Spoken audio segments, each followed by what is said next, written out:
Chapter 719. Xiao Xian listened to He Bian talk about a lot of things, mainly about the customs of the Di Mountain tribe. He Bian was still very cautious when it came to the secrets of the tribe. However, Xiao Xian already had a basic understanding of the tribe. All in all, the Di Mountain tribe was a tribe that would rather live with fish than interact with humans. Their main source of food was the wild fruits in the forest and the fish in the sea.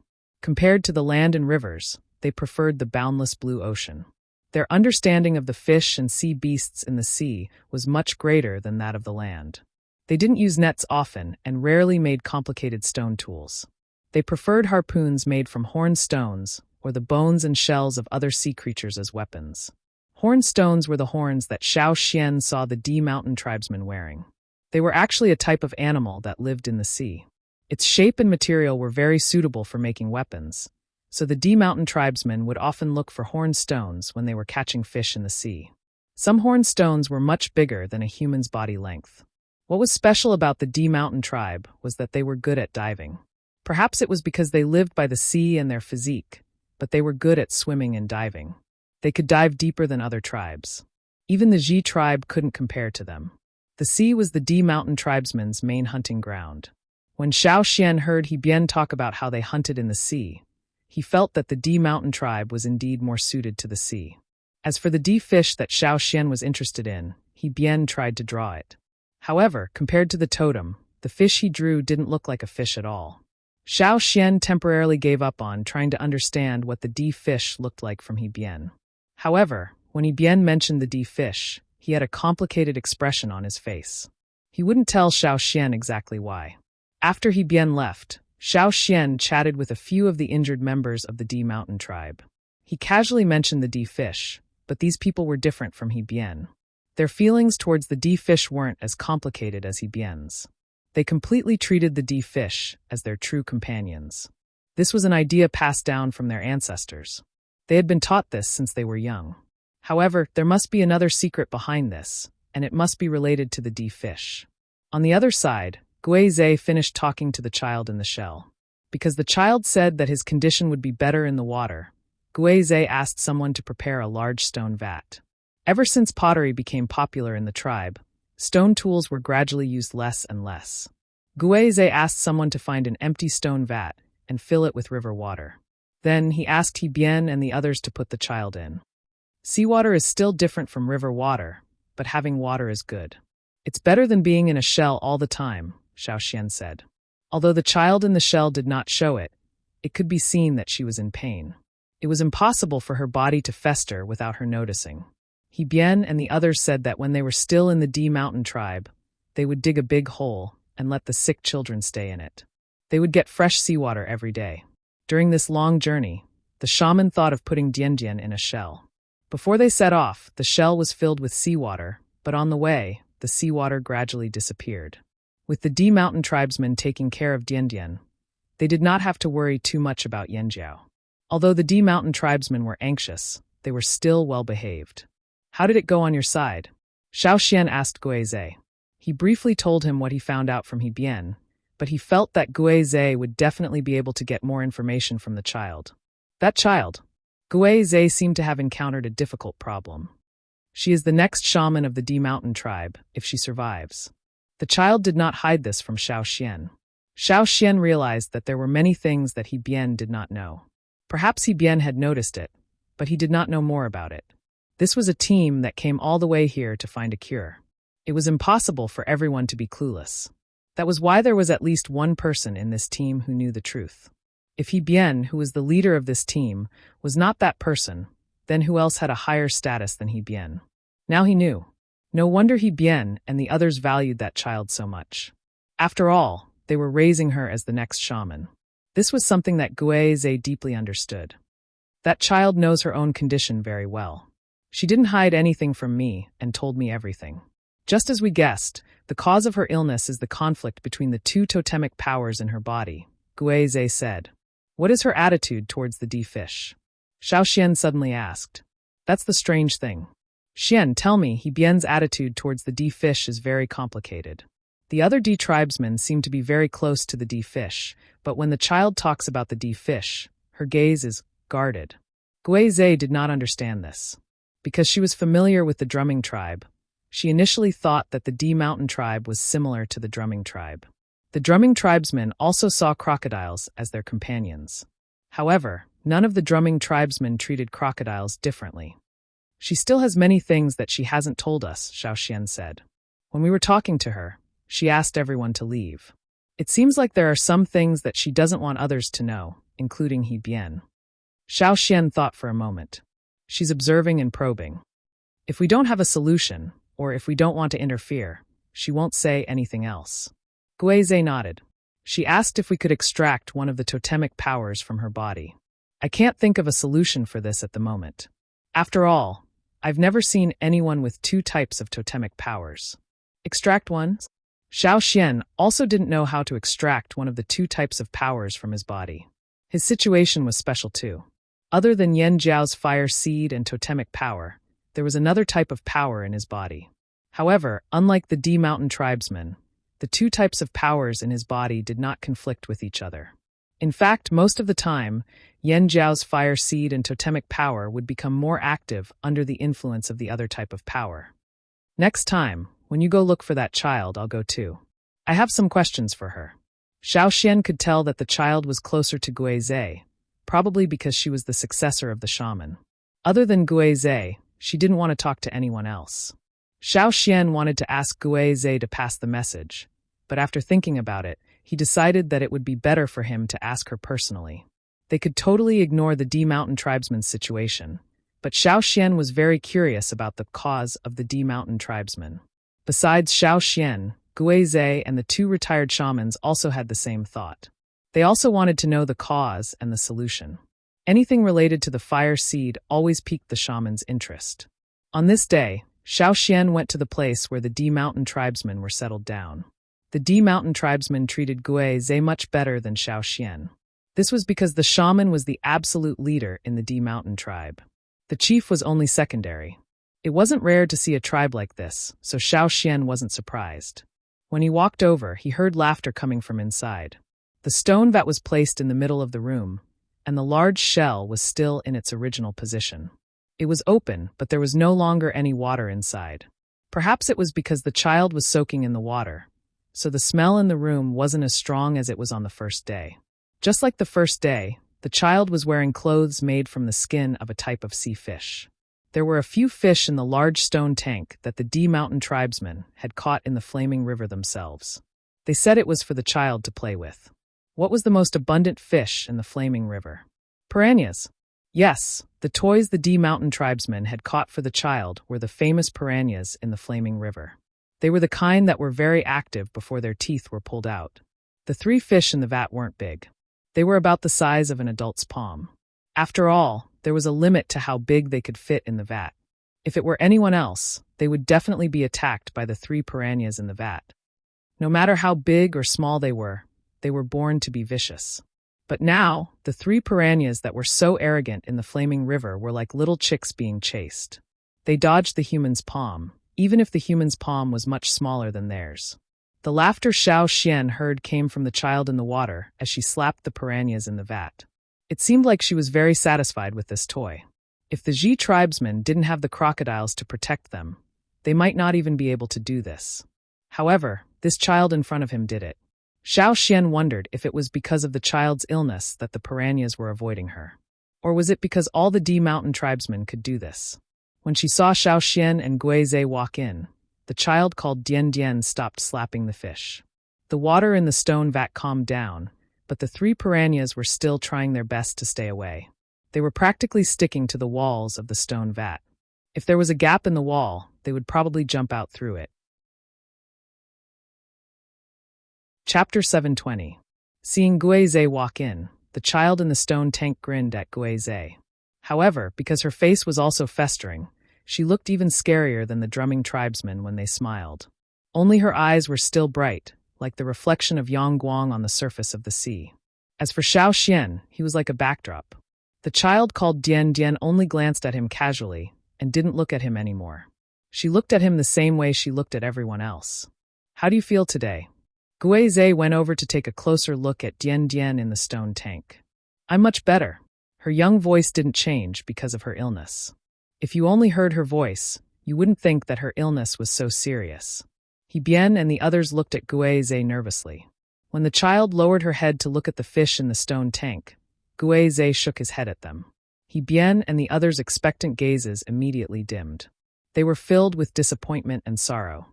The shamaness told them to come here to find a solution, but if they couldn't find a cure even here, where could they go to find an answer? Or was the place the shamaness was talking about not here, but somewhere else upstream? They heard that Yanjiao's stone bridge was built after they moved here. It didn't originally exist on the Flaming River. If it wasn't for this stone bridge, they wouldn't have been stopped and this wouldn't be the end. The D tribesmen who came here had a private discussion about whether they should stay or leave. They still couldn't come to a conclusion. Some said that this was definitely not the place the shamaness was talking about. They shouldn't waste time here and should continue upstream. However, the other half thought this was the place. After all, the Yanjiao people said there would be fewer tribes upstream. Plus, Yanjiao was the strongest tribe in this area. Bien was frustrated. He couldn't decide. After all, no matter what they chose, if they made the wrong choice, they wouldn't have the chance to regret it. They might even be wiped out by the D tribe. Maybe he should ask Dian. Bien looked over at the stone vat. Dian was still playing with the 3 fishes in the stone vat. From time to time, it would answer Guize's questions. Although Dian said that she was much better, it was only compared to the torment she felt when she was in the shell during the long journey. Soaking in the stone vat and being able to move freely was of course much better than being in the shell. However, if one were to look at her body, they would find that her festering condition had worsened compared to when she had just come out of the shell. Xiao Xian squatted down so that he was at eye level with the person inside. I have a few questions to ask. After he finished speaking, Xiao Xian looked at Bien and the others at the door. Dozens of pairs of eyes stared at Xiao Xian cautiously. They could allow the shaman Guize to talk to Dian alone, but they couldn't allow anyone else to do so. Moreover, Xiao Xian was a man who knew what would happen if they left him here. Xiao Xian wasn't in a hurry. He waited for the person in the stone vat to make a decision. He knew that this child actually knew everything. In the stone vat, Dian's movements slowed down. She lowered her head and seemed to be thinking seriously. After a while, she raised her head and looked at Bien and the others. Bien, stay here. The rest of you leave. The D Mountain people didn't seem to think that there was anything wrong with calling Bien by his name. She didn't have the respect that other tribesmen had for their chief. It wasn't hard to imagine how important this child was to the D Mountain people. Even if she was only going to be the next shaman, and even if her condition was serious, it didn't affect her status. Bien wanted to persuade her again, but he knew that once the person in the stone vat made a decision, it would be hard to change her mind. He could only wave his hand and signal for the others to leave and not eavesdrop. When there were only 4 people left in the room, Bien closed the doors and windows. When Yanjiao built houses, they used wood that was more soundproof. For this reason, they compared many different types of wood and finally settled on this one. It was also a type of wood that grew in the mountains and forests of Yanjiao. The noise outside faded away, and the room quieted down. Dian, you have 2 totemic powers in your body. That's why you're sick. This also means that the D Mountain tribe has 2 fire seeds. In the quiet room, Xiao Xian's calm voice was like a bolt of lightning. Bien froze on the spot. When he regained his senses, Bien couldn't help but refute. How can there be 2 fire seeds? You're lying. Previously, when Xiao Xian asked him this question, Bien thought it was ridiculous. He didn't have any common sense and was just spouting nonsense. But now, after Bien shouted, he realized that Dian was still silent. She didn't refute him. He looked back and forth between the person in the stone vat and Xiao Xian and Guize. Bien's jaw dropped. He couldn't hide the shock on his face. When he saw that the person in the stone vat didn't say anything, Xiao Xian continued. The other fire seed is the D fish, right? On the other side, Bien, who was already standing there in shock, jumped up when he heard this news. However, he didn't shout this time. Instead, he looked at the person in the stone vat. The person in the stone vat finally raised her head and looked at Xiao Xian. Her eyes were filled with shock. She didn't expect Xiao Xian to know about this. She was silent, but she didn't refute him. It's true? Bien's lips trembled. His tanned face turned gray. Although he knew some things that others didn't, and his feelings towards the D fish were complicated, he didn't expect it to be like this. The D fish had a fire seed. Why didn't they notice it before? Where was the fire seed? This was unbelievable. It was completely beyond their knowledge. Xiao Xian had told Guizhe about this before they came. Guizhe was also shocked for a long time. Now that he saw Dian Dian's reaction, Xiao Xian's guess was proven to be true. Dian Dian looked at the water in the stone vat again and reached out to the fish. A long, long time ago, the ancestors of the D Mountain came to D Mountain with the help of the D fish and established the D Mountain tribe. At the same time, they treated the D fish as a gift from the gods. The descendants of the D Mountain tribe also treated the D fish with respect. If any of the D Mountain tribesmen died, the ancestors would pass their bodies to the D fish. The ancestors said that the D fish would bring the tribesmen to a better place. Yes, this was a story passed down from generation to generation. He Bian had been brainwashed by this story since he was young. They never doubted anything because the D fish would indeed help them. When they ran out of food, the D fish would bring fish back from the sea and throw them ashore. If the D Mountain tribesmen were in danger in the sea, the D fish would also help. The D Mountain tribesmen would also help the D fish. When the D fish was in trouble, the D Mountain tribesmen would do their best to help them. This seemed to be a mutually beneficial relationship.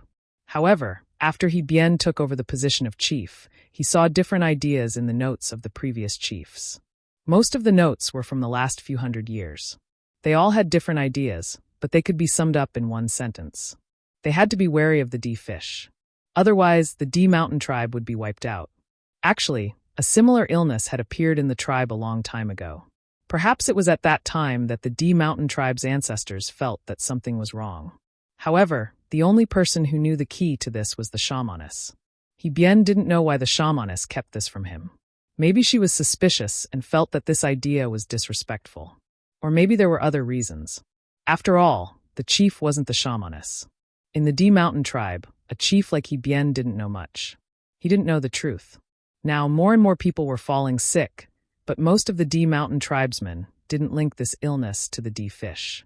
But now, what was this Yanjiao head elder saying? The D fish was the cause of this strange illness in their tribe. The person in the stone tank didn't look at the reactions of the other 3 people in the room. She continued to play with the 3 fish in the water.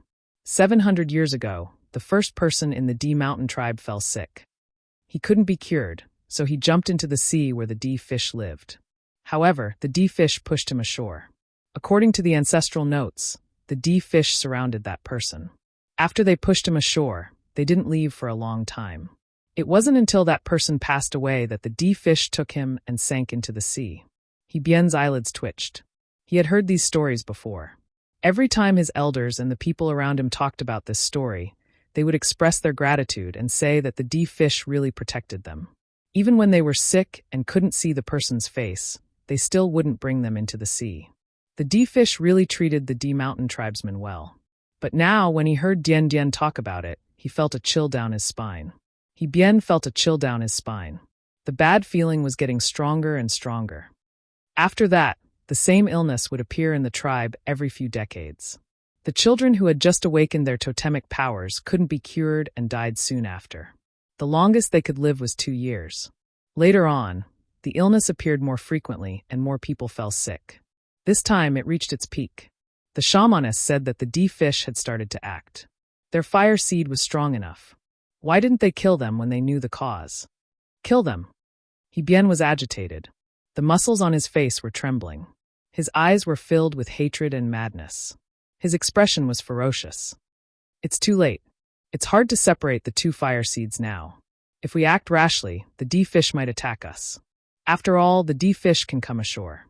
Also, if we fight them directly, the D Mountain fire seed will be severely damaged. Before we came out this time, the shamaness said that we don't have enough time. Either we win or we die. But before we reach the end, the shamaness hopes that there will be another solution. The person in the stone tank lowered her head and stared at the fish inside. He Bian thought of the ancestors of the D Mountain. They had been listening to their ancestors since they were young and had been instilled with their thoughts. Even if they were shamans, not every generation had the same thoughts. Even if they noticed the abnormality, they would hesitate and hesitate for a long time. By the time they finally made a decision, it was already too late. For almost 100 years, the shamaness of the D Mountain had been looking for a solution, but it was to no avail. This time, the shamaness said that she finally found a solution. She said that she had to follow the river that connected the tribe to the sea until she couldn't go any further. Dian Dian looked at He-Bien. Do you know how the D Mountain's totem came about? He-Bien looked like he was about to break down. He shook his head. Dian Dian looked at Xiao Xian and He-Bien. Can I borrow a brush? Xiao Xian took out the brush and a blank piece of cloth that he always carried with him. The brush holder was already filled with paint. This was Xiao Xian's homemade brush, so he could directly write after pulling out the cap. Dian Dian looked at the brush in her hand. Then, she leaned against the side of the stone tank and let He-Bien hold the cloth. When the D Mountain was first built, their totem looked like this. Dian Dian drew a strange human face on He-Bien's left palm. However, it was different from the face that Xiao Xian saw. It looked like a pair of glasses. As Dian Dian continued to draw, Xiao Xian noticed more differences. The fins and tails around the human face were much smaller than the rest of the human face. After she finished drawing, Dian Dian continued drawing on He-Bien's right palm. Now, the D Mountain's totem looks like this. The second drawing was similar to He-Bien's. It was also what Xiao Xian saw on the big shell. The human face was smaller. There were more lines on the face. It looked even weirder. The fins and tails were bigger. Also, there were a few more strokes on the other side of the human face. If they didn't see the first drawing, it would be hard to notice the difference in the second drawing. Every generation of D Mountain people only recognized the totem during the ceremony. Most of the time, they saw it in the fire pit. They thought that it was what they needed to remember. If they remembered it wrongly, they would correct it. Dian Dian didn't stop there. She pulled the cloth and continued to draw after the second drawing. If this continues, the future totem will look like this. As she drew the third drawing, He-Bien's hands trembled even more. On the third totem painting, the proportion of the human face was not much different from the second totem. However, on the other side of the human face, Xiao Xian felt that there were a few extra strokes, and now it was all filled up. It was a fish mouth. On one side of the human face was a fish tail. On the other side was a fish mouth. It looked like it was swallowing the human face. The D Mountain tribe's totem has changed from the combine totem to the swallow totem. He-Bien's expression turned even uglier. Beads of sweat rolled down his forehead. His voice trembled as he said, "They are swallowing the D Mountain's fire seed." Chapter 721. Could a fearsome beast have a fire seed? Yes. The existence of the king stoneworm and the bat leader told Xiao Xian that fearsome beasts could have a fire seed too. He even told the Yanjiao people about this. That was why Gui Zhe and the others weren't as shocked as the D people. However, this was the first time they heard of a fearsome beast devouring a human tribe's fire seed. Even though Gigu and the others weren't interested in this matter at first, they still wanted to find out more. How would the D people deal with this situation? How would they fight back? Would they fight them head-on or use other tactics? He-Bien's mind was in a mess. He was already on his guard against the D fish, but the beliefs of the D people that had been passed down for thousands of years were crumbling. It wasn't easy to accept this. No matter how strong He-Bien was, he couldn't remain calm at this moment. Beliefs and inheritances, especially things passed down by their ancestors, were rarely doubted or questioned by tribesmen, let alone overturn them. This was also why the D Mountain tribesmen didn't say anything even though they realized something was wrong.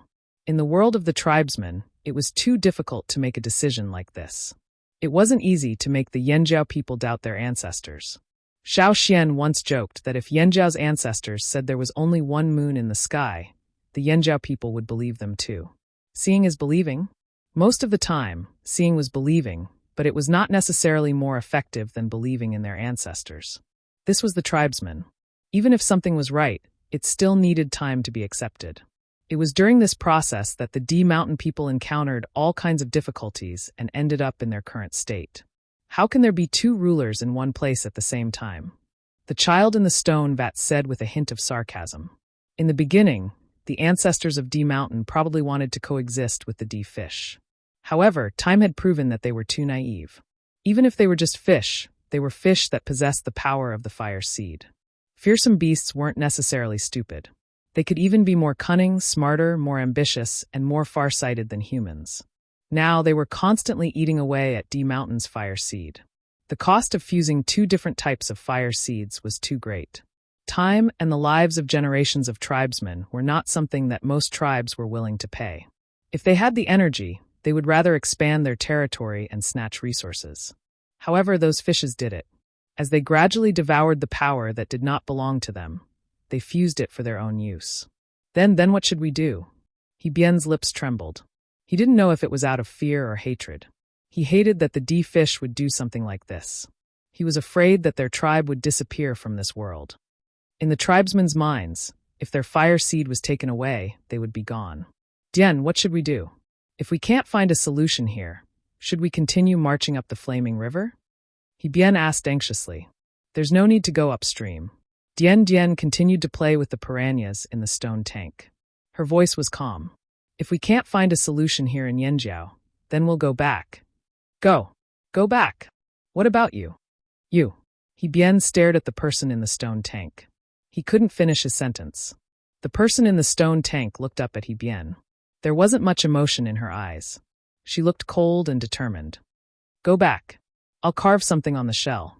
Bring it back and tell the tribesmen that the D people and the D fish will fight or die. Even the shamaness couldn't convince everyone in the D tribe. But what if she added fuel to the fire? Dien, you and the shamaness.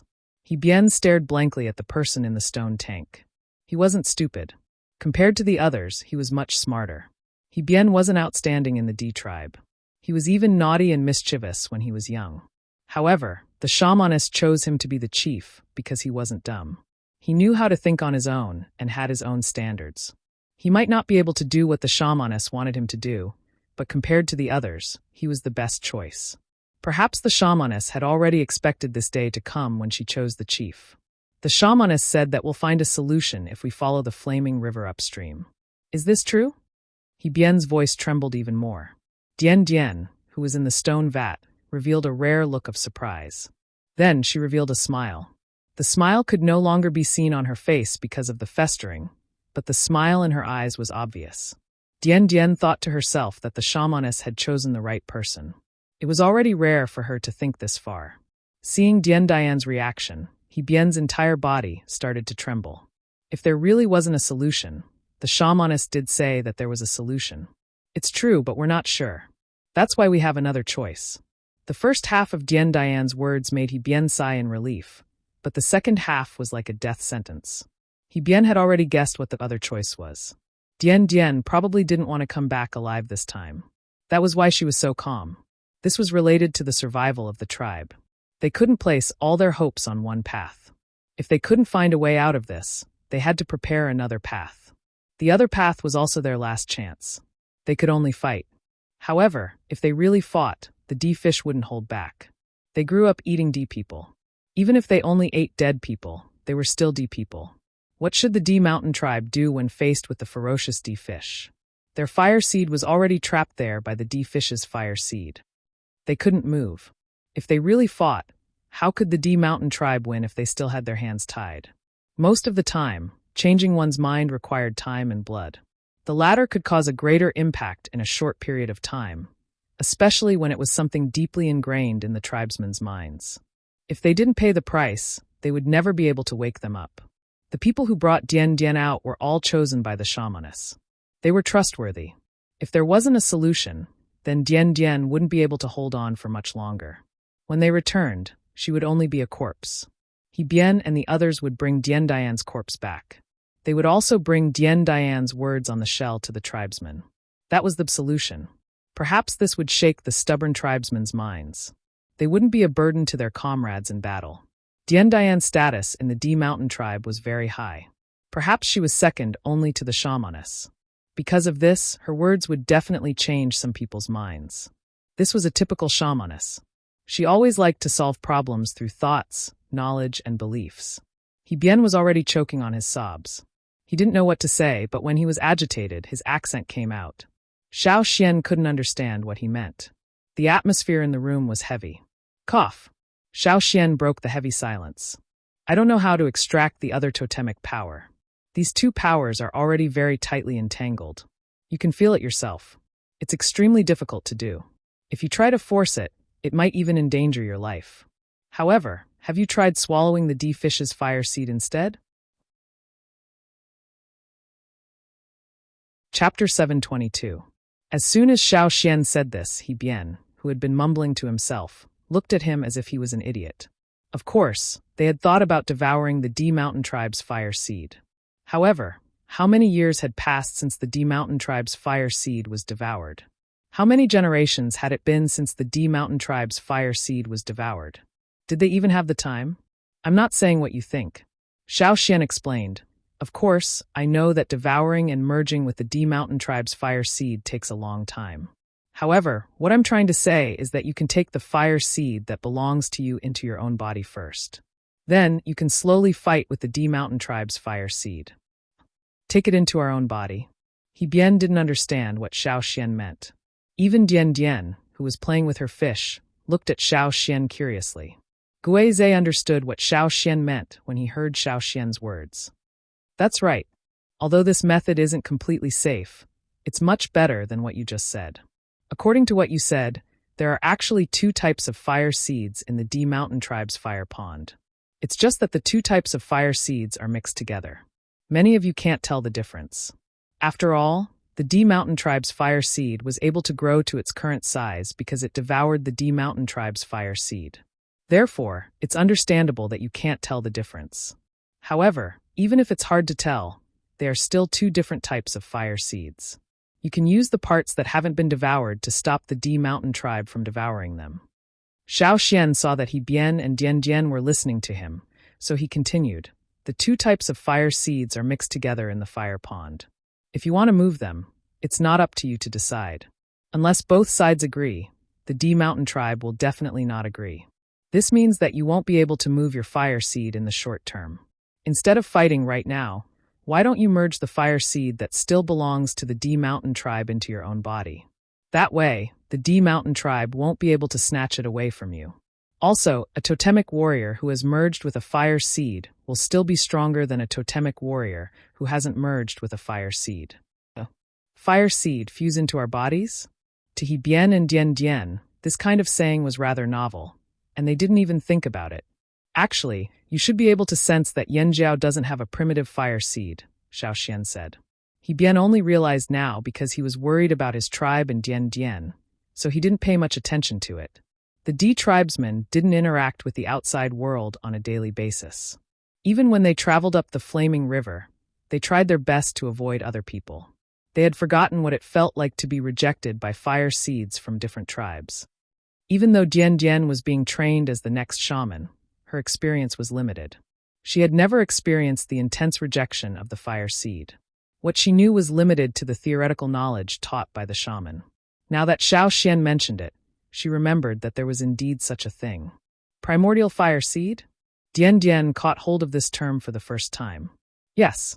For example, the fire seed that you D Mountain people put in your fire pond is a primitive fire seed. However, the fire pond in Yanjiao doesn't have a primitive fire seed. How is that possible? He Bian's worldview was refreshed once again. It had only been a short while today, but he had already been rejected multiple times. Nothing is impossible. Blood and fire come from the same source.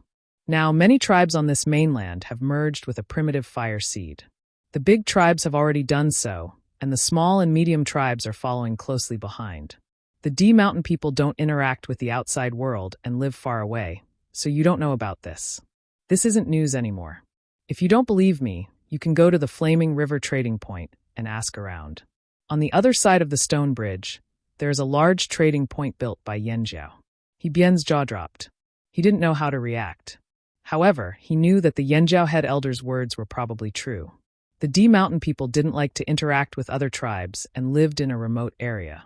If the other tribes didn't know about the merging of fire seeds, the D Mountain people definitely wouldn't know. Dian Dian, who was in the stone vat, showed a rare look of excitement. Can it really be merged? If they couldn't separate the fire seeds that were mixed together, then what about directly merging the parts that belonged to them? Now that they thought about it, it wasn't impossible. Perhaps the solution the shamaness mentioned really existed? Thinking up to this point, Dian Dian tried to climb out of the stone vat, but He Bian pressed her down. It was better for him to ask for help. Hence, before Xiao Xian could speak, He Bian fell to his knees. Head Elder, please save our D Mountain.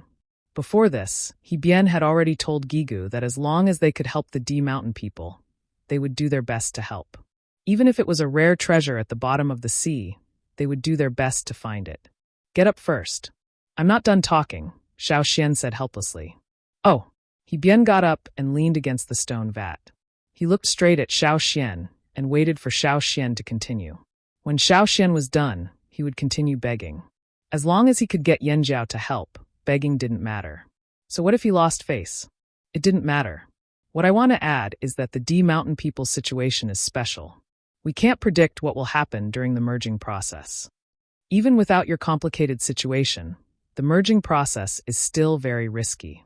Xiao Xian told him about the tribes that had failed to merge their fire seeds. He Bian hesitated when he heard about the risks, but Dian Dian, who was in the stone vat, was very excited. Her eyes were shining brightly. Use this method. I believe this is the best solution. He Bian opened his mouth, but he remained silent. He couldn't change Dian Dian's mind. Can you teach us how to merge our fire seeds? Dian Dian asked expectantly. I can only tell you the things you need to pay attention to when merging a primitive fire seed under normal circumstances. You will have to figure out the rest based on the D Mountain people's situation, Xiao Xian said. Dian Dian stood up with difficulty and bowed to Xiao Xian. She said solemnly, Thank you. He Bian hurriedly supported Dian Dian. At this time, Dian Dian needed a lot of energy just to stand up. She had been lying in the stone vat all day long. Only her hands were slightly better. Xiao Xian looked at Dian Dian, who was lying back down in the stone vat with difficulty. He asked, Can I take a look at your totemic power? As he spoke, Xiao Xian pointed at his head. He meant the totemic power in her mindscape. No way, He Bian quickly objected. It wasn't that there was a difference between a man and a woman. It was mainly because they belonged to different tribes, had different fire seeds, and had different totemic powers. Recklessly invading her mindscape would cause a strong rejection. Dian Dian's body was already in a critical condition. If this happened, wouldn't she die? All right. Dian Dian didn't reject him. From her point of view, Xiao Xian was willing to help and teach the D Mountain people how to merge their fire seed. This request was only for him to understand the situation. Perhaps he would give some important suggestions and opinions after seeing it. That way, it would be beneficial for the D Mountain people to merge their fire seed. As for herself, she didn't want to go back alive.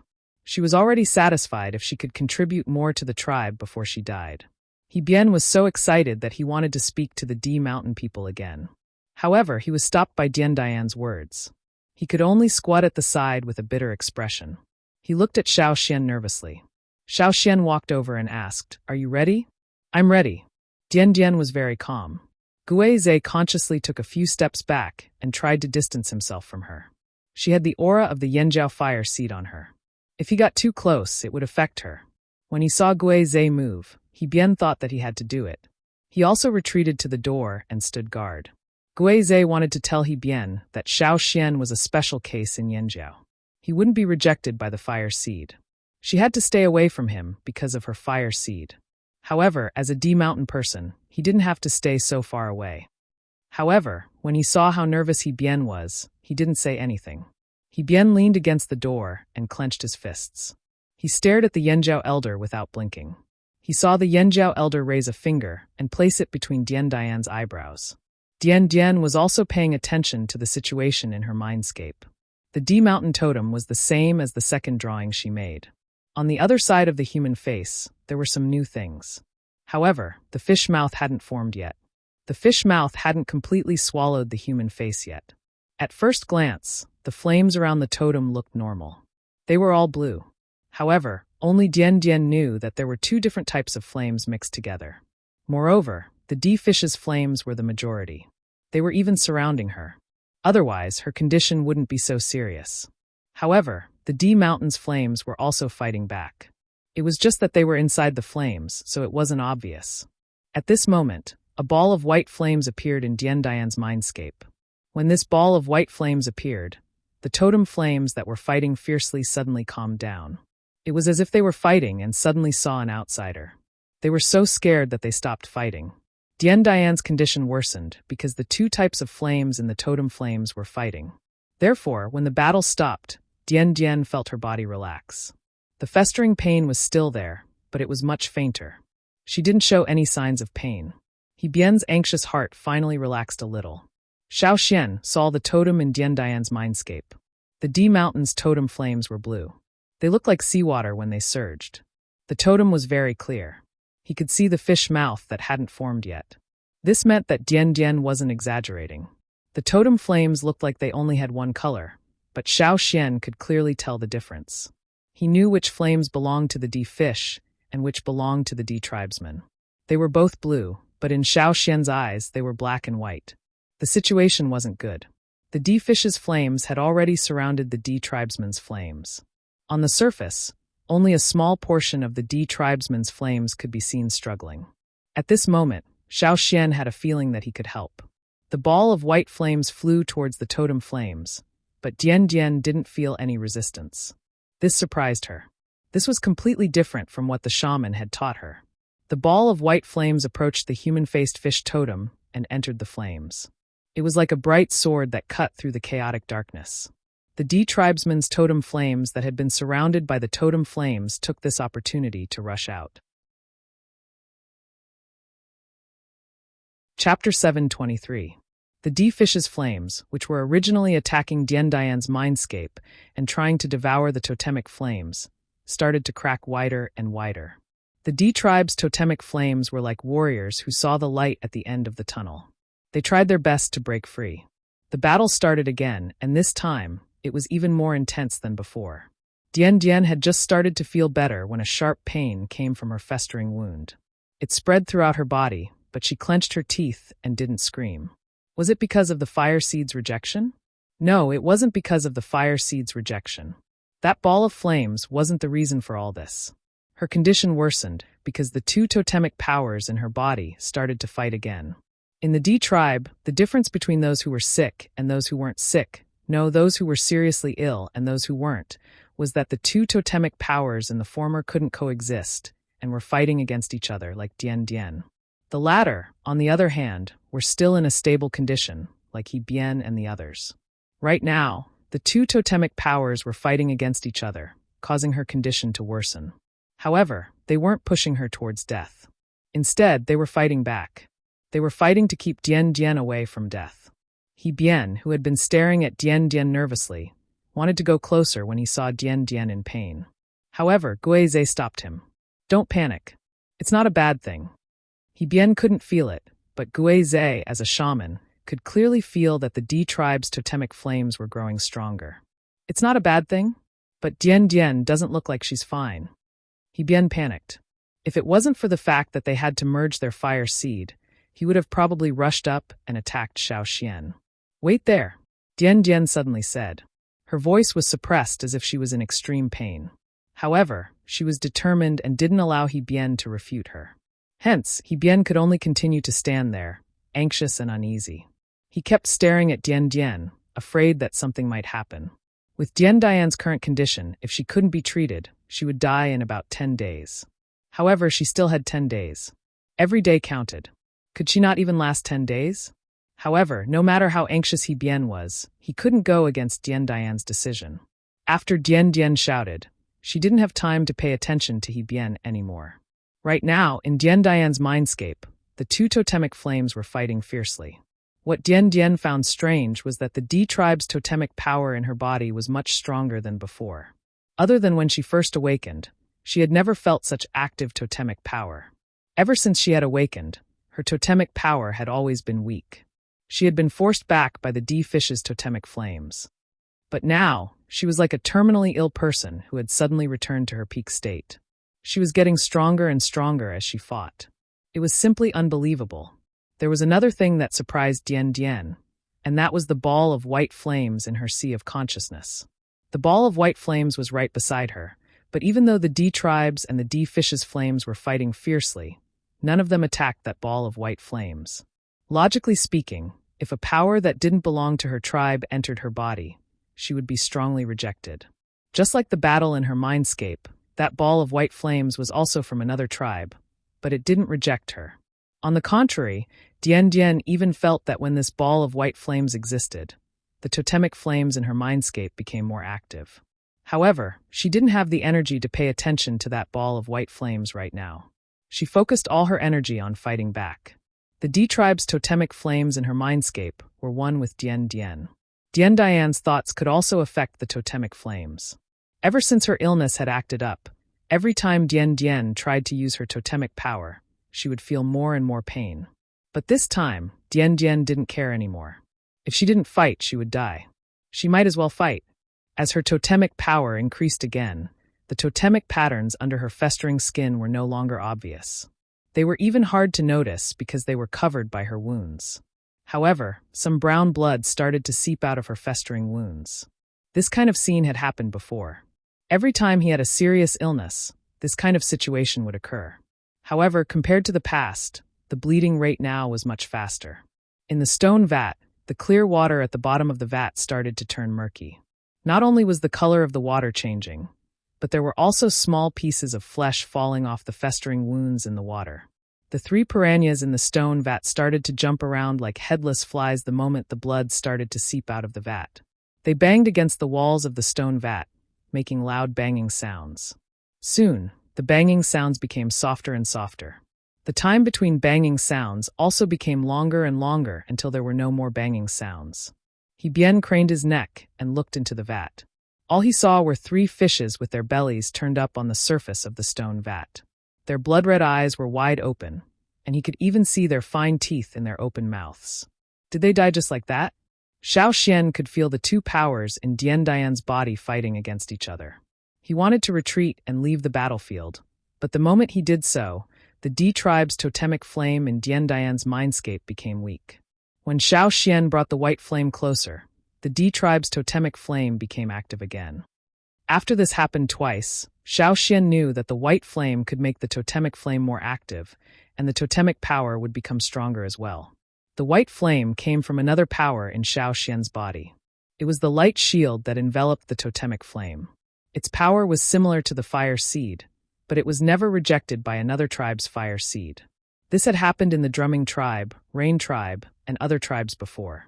Now, Dien Dian's body was proof of this. The totemic power came from the fire seed.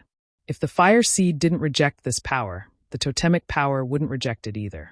On the contrary, every time this power was used, no matter if it was the Yanjiao's totemic flame or the totemic flame of another tribe, it would become more active. Xiao Xian had some guesses as to how the rain fell on the rain tribe back then. How did the drumming tribe's water moon stones turn into water moon stones in Xiao Xian's hands? How did the water sun stones turn into water sun stones? All these questions were related to that power, but Xiao Xian still didn't understand what it was. Xiao Xian controlled the white flame and moved it closer to the D mountain tribe's totemic flame. With every inch it moved, the D mountain tribe's totemic flame became stronger. On the other hand, the D fish's totemic flame became weaker. Xiao Xian didn't dare to let the white flame rush into the totemic flame all at once. That might cause an uncontrollable situation. He could only test it out bit by bit. This white flame was like a giant hand pushing the tides of the battle.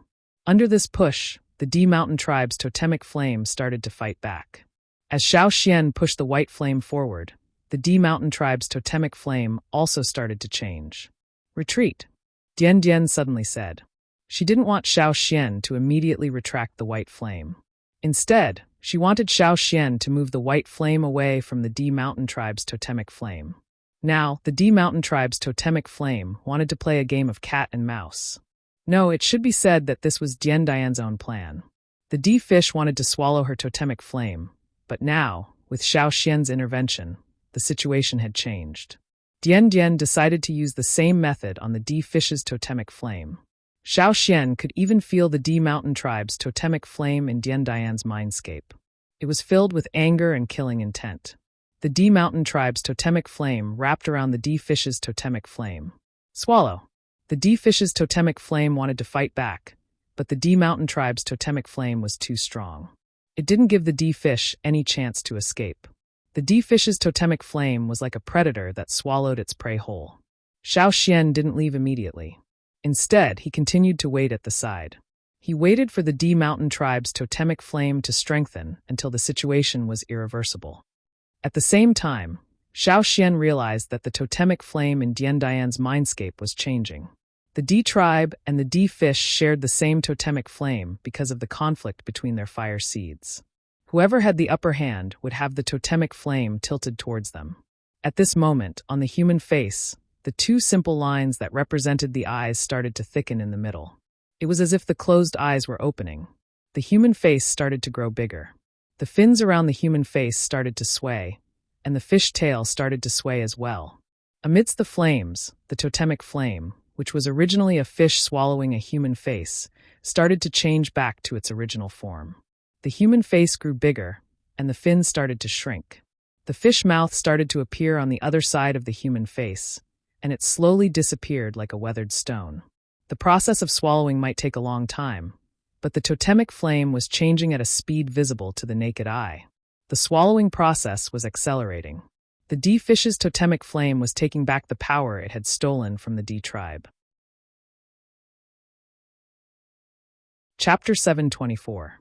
When the D tribe's totemic flames finished devouring the D fish's totemic flames, Xiao Xian retracted the ball of white fire that had entered her mindscape. Xiao Xian retracted his finger and scanned his surroundings. The water moon stones in the room emitted a white glow. There was no light coming from the cracks of the windows. It's already night time? Xiao Xian was surprised. Yes, it's only been a while. Guizhe passed a small jade bottle containing pills to Xiao Xian. Although Guizhe didn't know what had happened and why it took half a day, it was undoubtedly exhausting. These pills were newly concocted after discussing with the Taihe tribe. They could quickly replenish totemic energy. It couldn't be compared to the fire crystals, but it was better than doing nothing. Grand Elder, how's Dian Dian now? He Bian walked over quietly and asked Xiao Xian in a low voice. The person in the stone vat had her eyes closed as if she was asleep. Only her breathing told He Bian that she was still alive. He didn't dare to disturb Dian Dian, so he could only ask Xiao Xian. She's fine. Xiao Xian popped a pill into his mouth.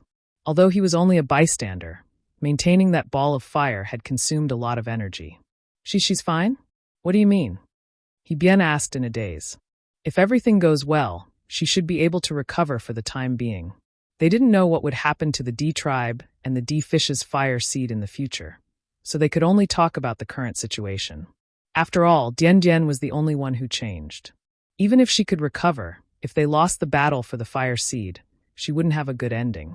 Recover? Are you saying that Dian Dian won't die? Will she really recover? He Bian couldn't control his voice, so he immediately lowered it and asked again, really? Okay, pay attention to her tonight. You can give her some of the medicine that Guizhe gave you. Xiao Xian checked the situation in Dian Dian's sea of consciousness again. There were no changes, and it was still the same as before. After devouring, it still needed time to adapt and integrate. Just like a python that had swallowed its prey, it also needed time to digest its prey. Xiao Xian did not need to do anything, nor could he help. After leaving the settlement, Xiao Xian briefly explained Dian Dian's situation to Guizhe.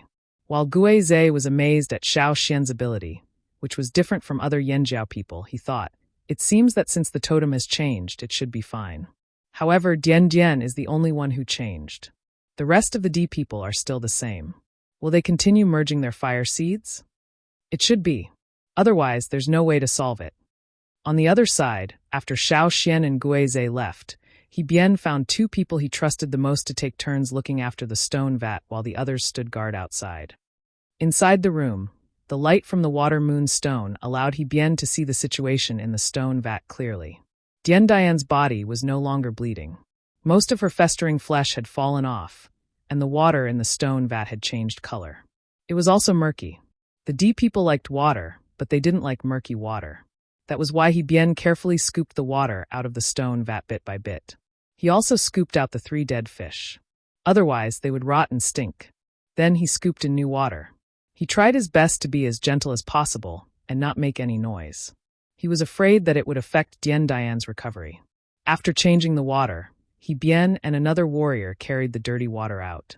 When they were a distance away from the room, the warrior called Du Lan asked He Bian worriedly, "Chief, can Dian Dian really recover?" "I don't know." That's what the Yanjiao Grand Elder said. "Perhaps the solution that the shamaness mentioned really exists." "That's great. Our D Mountain tribe is saved."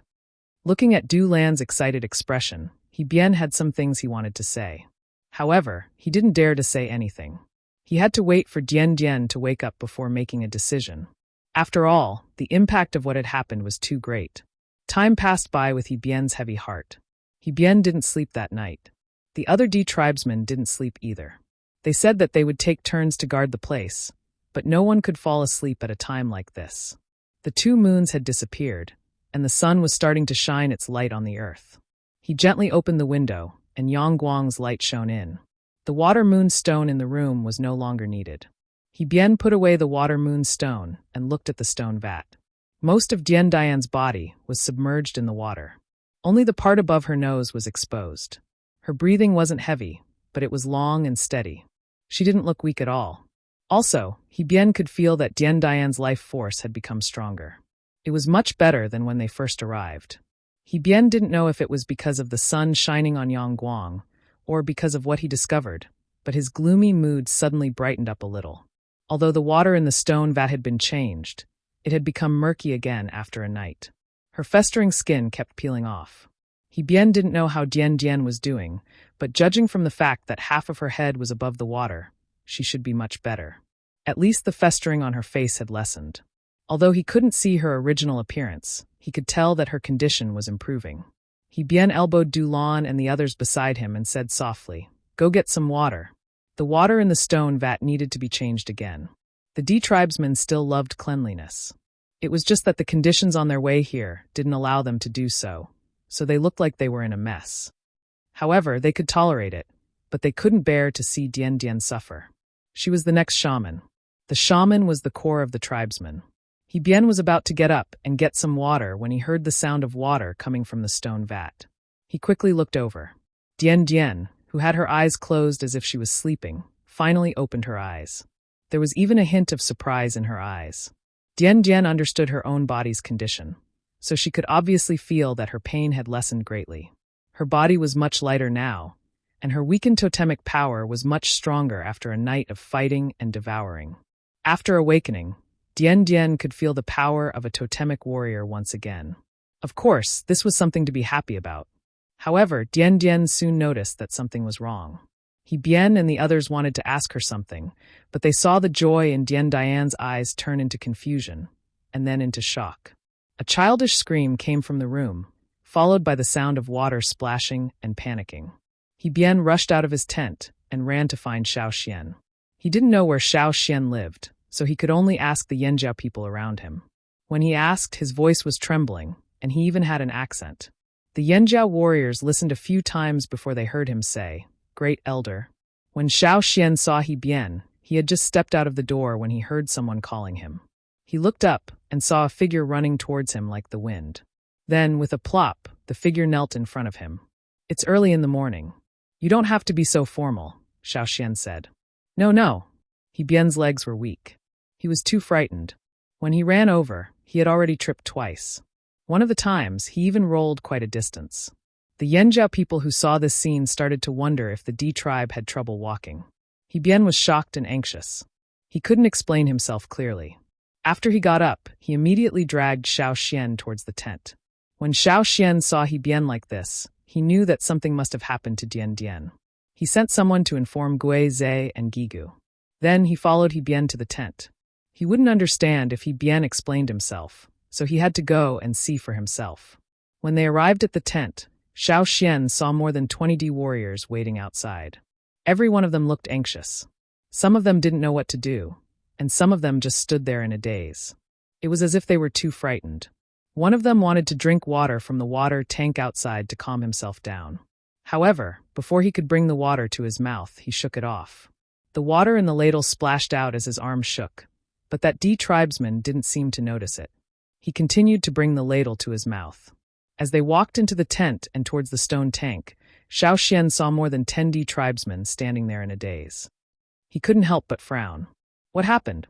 Why were the D tribesmen so frightened? Dian's life definitely wasn't in danger. If that was the case, Bien and the others wouldn't be like this. There was only shock in their eyes, not sadness. There was the sound of splashing water in the room. It was louder than the splashing sound he heard yesterday. It didn't sound like a child's hand. Also, there was no laughter today. The atmosphere was strange. The splashing sound stopped when they sensed Xiao's arrival. When he finally arrived at the door, there were a few D tribesmen standing by the door. They were drenched by the splashing water, but Xiao Xian didn't look at them. He quickly walked into the room and looked inside. What happened? Holy shit! Xiao Xian's footsteps stopped abruptly. His whole face seemed to be frozen, maintaining a look of shock. What? What? Ghost! Xiao Xian pointed at the stone tank. His mouth opened and closed a few times, but no words came out. Not long after, Xiao Xian, Gigu, Gui Zhe, and the two retired shamans also rushed over. Gui Zhe wanted to see how Dian Dian's condition was after Xiao Xian's intervention yesterday. The other three were just curious. However, when the four of them arrived at the door and saw the situation inside, even the usually calm Gigu almost jumped up in shock. Dian Dian was lying in the stone tank. Her upper body was wearing the clothes made of fish skin she wore yesterday, but her lower body was a fishtail. Gigu really wanted to ask, "Are you a human or a beast?" However, he was too shocked and didn't know much about the situation, so he didn't say anything. Deep down, however, he was roaring. They thought that EC's half-beast human slave was already a novelty, but they didn't expect an even bigger surprise to be waiting for them here. Xiao Xian regained his senses. He took a deep breath and tried to calm down. Mermaid? Mermaid?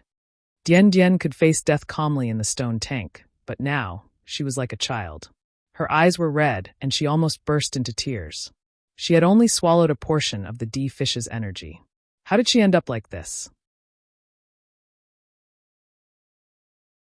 Chapter 725.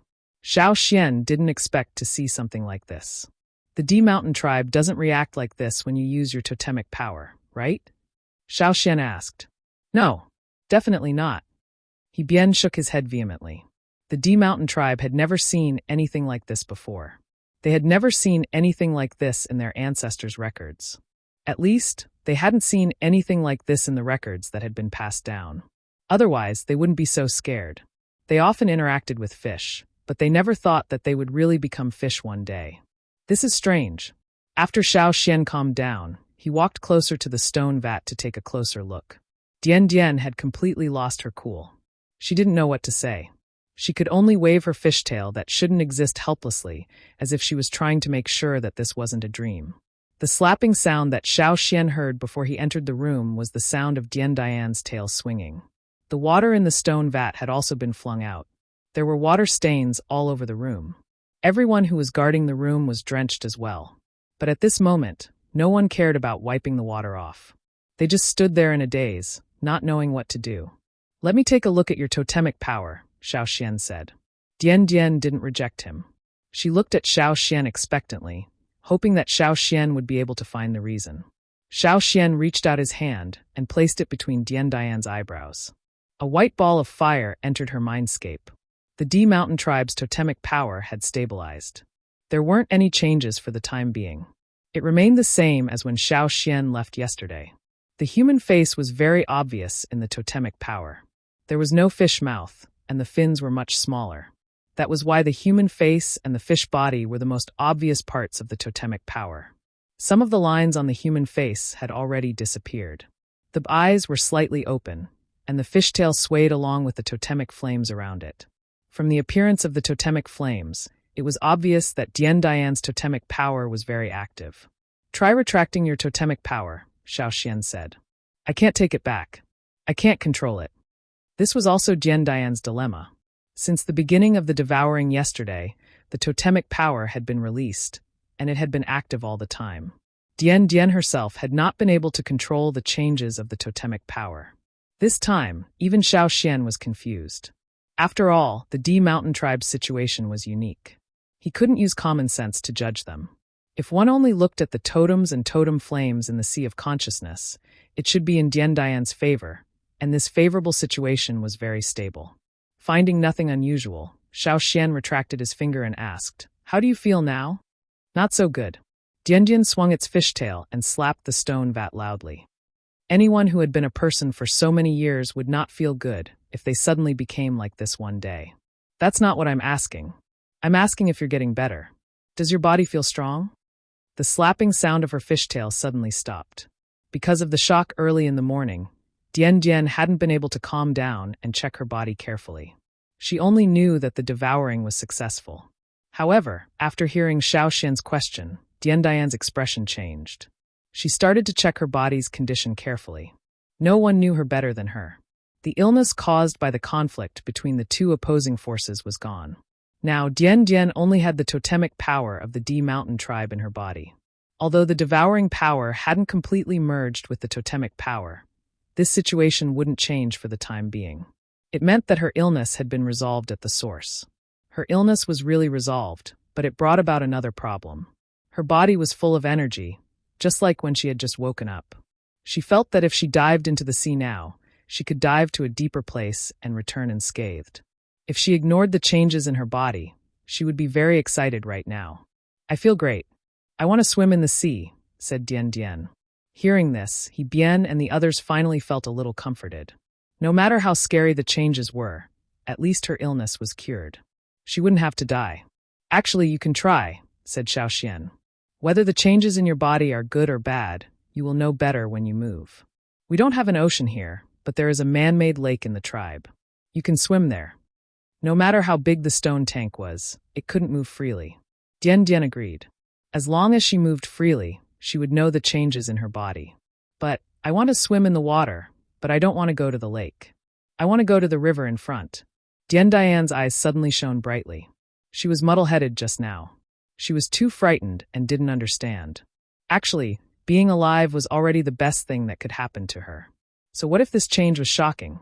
As long as it didn't affect her movements, as long as she could return alive, as long as she could solve the D Mountain tribe's problem, this change was nothing.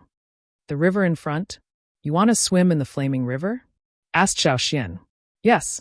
Dian Dian was determined, but the flaming river is very dangerous. There are many piranhas. Big piranhas. Gigu felt that this child was too brave. Just because she could play with small piranhas, it didn't mean that she didn't have to worry about big fish. Besides, there were other dangers in the river besides piranhas. The flaming river. Dian Dian confirmed. He Bian, carry me there. He Bian wanted to persuade her too, but seeing how determined Dian Dian was, he didn't say anything. Besides, he also wanted to see how Dian Dian would fare in the water. At most, they would protect her more. He Bian called 3 people over and planned to carry the large stone vat out. Let me do it, said Xiaoxian as he walked over. The 4 of them carried the heavy stone vat, and it was difficult for them to walk. It was fine on flat ground, but it was even more difficult when they were going down the mountain. If one of them was distracted and accidentally slipped, the stone vat might overturn. Xiaoxian decided to help again. He Bian wanted to refuse. He felt that there was no need to ask the Yanjiao people for help. However, when he saw Xiaoxian easily carry the stone tank on his shoulder and walk out, he closed his mouth and followed silently. Gui Zhe and the others followed closely behind. They also wanted to see if the D tribesmen could still swim freely. The D tribesmen were originally good at swimming. When Xiaoxian carried the stone tank down the mountain, he attracted the attention of many Yanjiao tribesmen. They didn't understand why the head elder was carrying such a huge tank. There were many people following behind him, including the chief, shaman, and elders. Oh, there were also the D tribesmen. What were they going to do? Some people wanted to follow them to take a look, but Gigu glared at them, and they turned away. The morning sun had just started to shine brightly. The surface of the flaming river was wrinkled by the wind, reflecting the sunlight. The people guarding the flaming river were chewing on freshly roasted beast meat as they looked curiously into the distance. They saw their head elder carrying the stone tank to the riverside. Then, as if he was splashing water, he splashed the person inside the stone tank.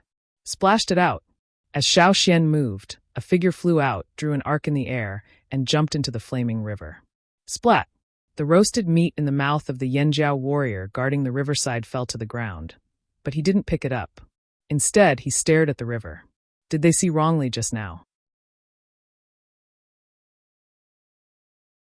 Chapter 726. Beside the flaming river, Xiaoxian and the others stood on the shore.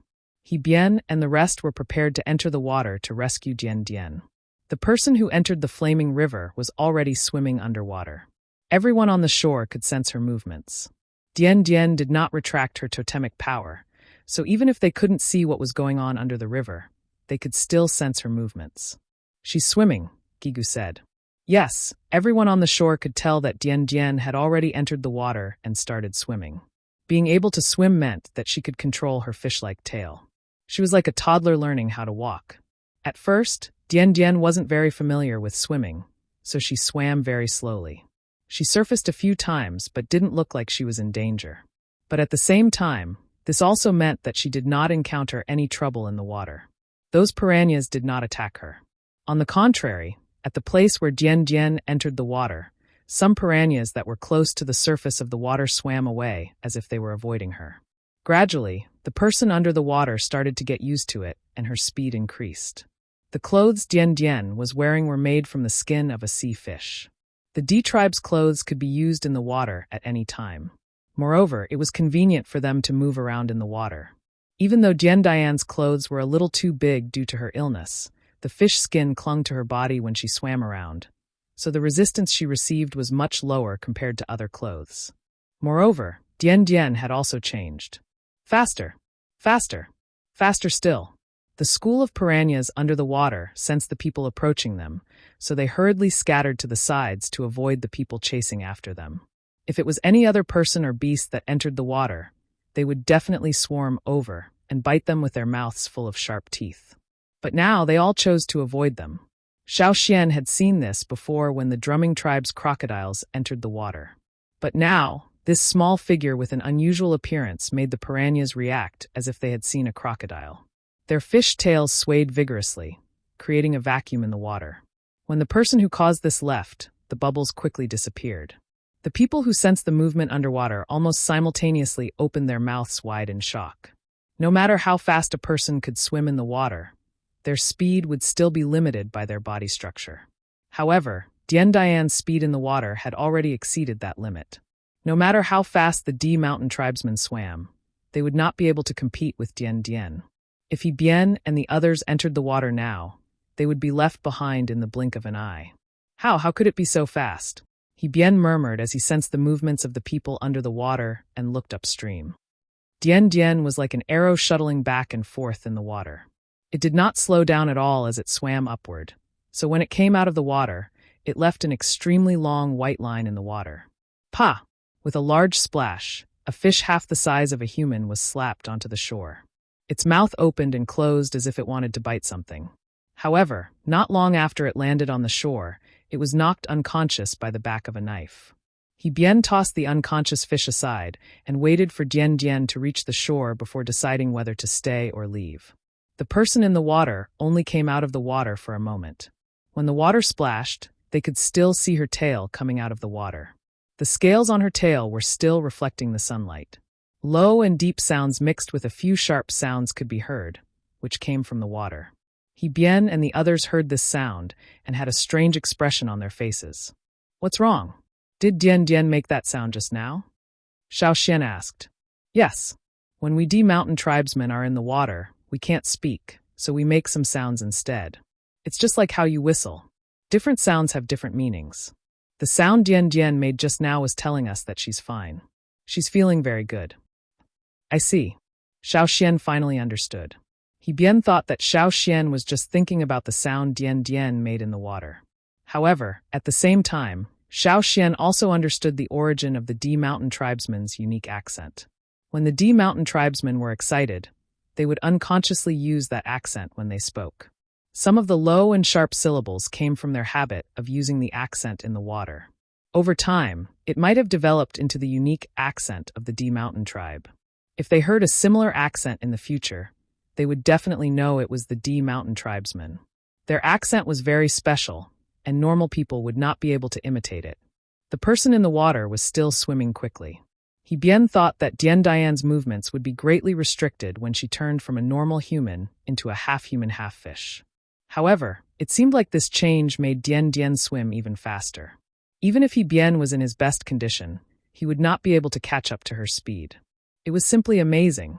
Also, when he saw Dian Dian's transformation, He Bian felt that half of her body was very similar to the D fish. When Dian Dian slapped the fish out of the water, other people might not be able to tell, but the D mountain tribesmen who were familiar with the D fish knew that the way she swam was very similar to the D fish. If it wasn't for Dian Dian's exposed upper body and only her tail, He Bian and the others would definitely think that it was a D fish. It was too similar. Dian Dian swam upstream. There was a stone bridge blocking the Mu Fa's way. The Yanjiao warriors guarding the stone bridge heard Xiao Xian's whistle from the foot of the mountain and looked around carefully. There seemed to be something approaching quickly in the water. However, Xiao Xian's whistle just now told them not to make a move. Hence, the people guarding the stone bridge could only stare at the water. It was getting closer. It was getting closer. The sound of water splashing could be heard. About 20 to 30 meters away from the bridge, the water suddenly exploded and a figure jumped out of the water. In the blink of an eye, it was already above the stone bridge. It drew a short arc and dove into the water again. The water splashed and reflected the dazzling light. Some splashed onto the stone bridge and made splashing sounds. What was that? Was it a human? I saw a human head. Bullshit, it was a fish. I definitely saw a fish tail. It was a human. I even saw hair. Fish. It was definitely a fish. You saw wrong. You saw a fish's whiskers. The Yanjiao warriors who were guarding the stone bridge argued.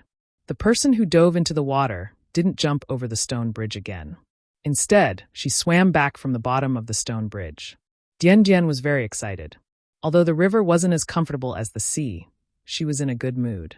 Ever since she got sick, she hadn't been able to swim so freely for a long time. She didn't want to go ashore, yet so she swam back and dove deeper into the flaming river. She wanted to play for a while longer. On the shore at the foot of the mountain, He Bien and the others were much more relaxed now. So what if they became abnormal? As long as they could survive and swim freely in the water, they could accept this little change. This was the first time He Bien smiled since he left the tribe. However, when he thought about the fire seed problem, his heart sank again. He turned to the Xiao Xian and asked about the fusion of the fire seed. Xiao Xian gave him a simple explanation. He Bien might not understand some things, but he would explain it to Dian Dian in detail later. However, I have to remind you of something, Xiao Xian said. What is it? He Bien asked. Are you planning to fuse with the D Mountain's fire seed first, then slowly consume the D Fish's fire seed for your own use? That's right. They took our fire seed's power, so of course we have to take it back. He Bien gritted his teeth as he spoke. His eyes were filled with hatred. If your plan succeeds and you take the D Fish's fire seed for your own use, then your situation will be very similar to Dian Dian's, Xiao Xian said. The two totemic powers in Dian Dian's body had already fused into one. The D Mountain tribe would also fuse the two fire seeds into one and take back the D Fish's fire seed's power. When that happened, it would be similar to the fusion of the two fire seeds. The totemic power was a form of the fire seed's power. When that happened, the D Mountain tribesmen would definitely be in the same situation as Dian Dian. When that happened, He Bien's eyes widened when he thought about it. Are you saying that we might end up like Dian Dian? I'm just saying that it's possible. No. I think it's really possible. The more he thought about it, the more he felt that what Xiao Xian said was very likely to happen. He Bien couldn't stay calm anymore. Although Dian Dian's speed in the water was much faster, and she could dive for a longer time, so her advantage in the water was greatly increased. However, if the entire D Mountain tribe ended up like that, the scene would be too horrifying. He Bien didn't dare to imagine it. However, he wasn't the final decision-maker of the tribe. He still had to wait for Dian Dian and the shamaness to make the decision. As he spoke, Xiao Xian's expression changed. He looked towards the river. The others also felt the presence of something approaching. However, other than Dian Dian, there was another splash. A wave rose and a figure about the size of a human was thrown onto the shore. Xiao Xian looked at the figure that fell from the sky and was stunned for a moment. The two huge claws and the hard shell with spots on it. Although it looked different from the shrimp in his memory, there were many similarities between it and the shrimp in his memory. When the thing that was thrown onto the shore landed, Dian Dian had already swum to the shore. It wasn't convenient for her to walk on land yet, so He Bien had to carry her into the stone vat. Dian Dian, what are you holding in your hand? He Bien asked. That fellow's. Dian Dian, who was lying in the stone vat, wagged her tail. She waved an especially thick and long tentacle in her hand and pointed at the thing that was thrown onto the shore. I found it at the bottom of the river. When I pulled it up, I broke a long strand of its tentacle. Chapter 727. Seeing that Dian Dian was safe and sound, He Bien and the others asked her about her condition. She replied, I feel great. He Bien told Dian Dian about Xiao Xian's concerns. Dian Dian, who was originally excited, fell silent. He Bian didn't disturb her. He knew that Dian Dian was thinking and weighing the pros and cons. He Bian waited for a while until the Yanjiao people asked when they were leaving. He leaned over and whispered, "Dian Dian, should we go back to the house first?" There was no reply. He Bian asked again, but Dian Dian still didn't reply. Xiao Xian walked over and reminded him, "She's asleep." Fell asleep? He Bian squatted down and looked over. Dian Dian's head was lowered, so he couldn't see her expression even when he leaned over. Now that he looked again, Dian Dian's eyes were closed and her breathing was calm. She's probably tired. Xiao Xian carried the stone vat and walked up the mountain. Dian Dian had just recovered from her illness, and the two types of energy in her body had just merged. However, they hadn't completely merged yet, so it was difficult to control them. Moreover, she had been swimming excitedly in the river for a while and had used up a lot of energy. Now that she was resting, she was exhausted and fell asleep while thinking. He Bian had no choice but to wait for Dian Dian to wake up before asking about their next plan. Dian Dian slept all the way until the next morning. She was still in the stone vat. The temperature wasn't low at this time of the year, and the D people were resistant to the cold, so Dian Dian even added some water to the stone vat. He Bian didn't know if Dian Dian needed water, but if it was a D fish, it would be better if there was water. Therefore, after Xiao Xian carried the stone vat up the mountain, He Bian added some clean water to it. Dian Dian slept in the stone vat for the whole night. After a night, the water in the stone vat was only slightly murky. It was much better than a few days ago. The ulcers on Dian Dian's body were also much better. When it was completely healed, the water wouldn't become murky again, even if she lay in the water for the whole night. When Dian Dian woke up again, He Bian and the others were also resting by her side. Because they were sure that Dian Dian was no longer in danger of falling sick, their tiredness from the past few days was finally released. They rested and started to nap. When Dian Dian woke up, she felt relaxed all over. It was not the kind of relaxation one would feel after recovering from a long illness. Instead, it was a kind of carefree and open feeling. This should be the reason why she swam along the river yesterday. Thinking about the changes in her body, Dian Dian planned to look at her fish-like lower body. However, she soon realized that something was wrong. Xiao Xian was walking down the mountain, intending to check on the pterosaur. He didn't expect to be stopped by He Bian, who was chasing after him. There was someone sitting on He Bian's shoulder. It was Dian Dian. However, unlike yesterday, Dian Dian looked like an ordinary person instead of being half human and half fish. Grand Elder, Great Elder, something has happened again. He Bian huffed and puffed as he ran over. He didn't even have time to catch his breath. He pointed at Dian Dian and said to Xiao Xian, "Great Elder, look. She's changed again." He had already mentally prepared himself and accepted Dian Dian's half-human, half-fish form. However, he didn't expect her to change back the moment she woke up. Now, the D Mountain tribesmen didn't look for the chief or shaman. They only looked for the Great Elder. He Bian couldn't remember Xiao Xian's name. He only knew that if he needed help, he should look for the Great Elder of Yanjiao. Earlier, he went straight to Xiao Xian's place to look for him. When he heard that Xiao Xian had gone down the mountain, he didn't even stop and ran down to look for him. Now, Xiao Xian could only put the pterosaur matter aside and return to where the D Mountain tribesmen were staying. He looked at Dian Dian's mindscape. Everything was normal. It was almost the same as yesterday. The only difference was that Dian Dian's totemic power had been retracted. "Try using your totemic power again," Xiao Xian said. Dian Dian was worried that she would suddenly change back into her half-human, half-fish form. That was why she was wearing a fish-skin skirt.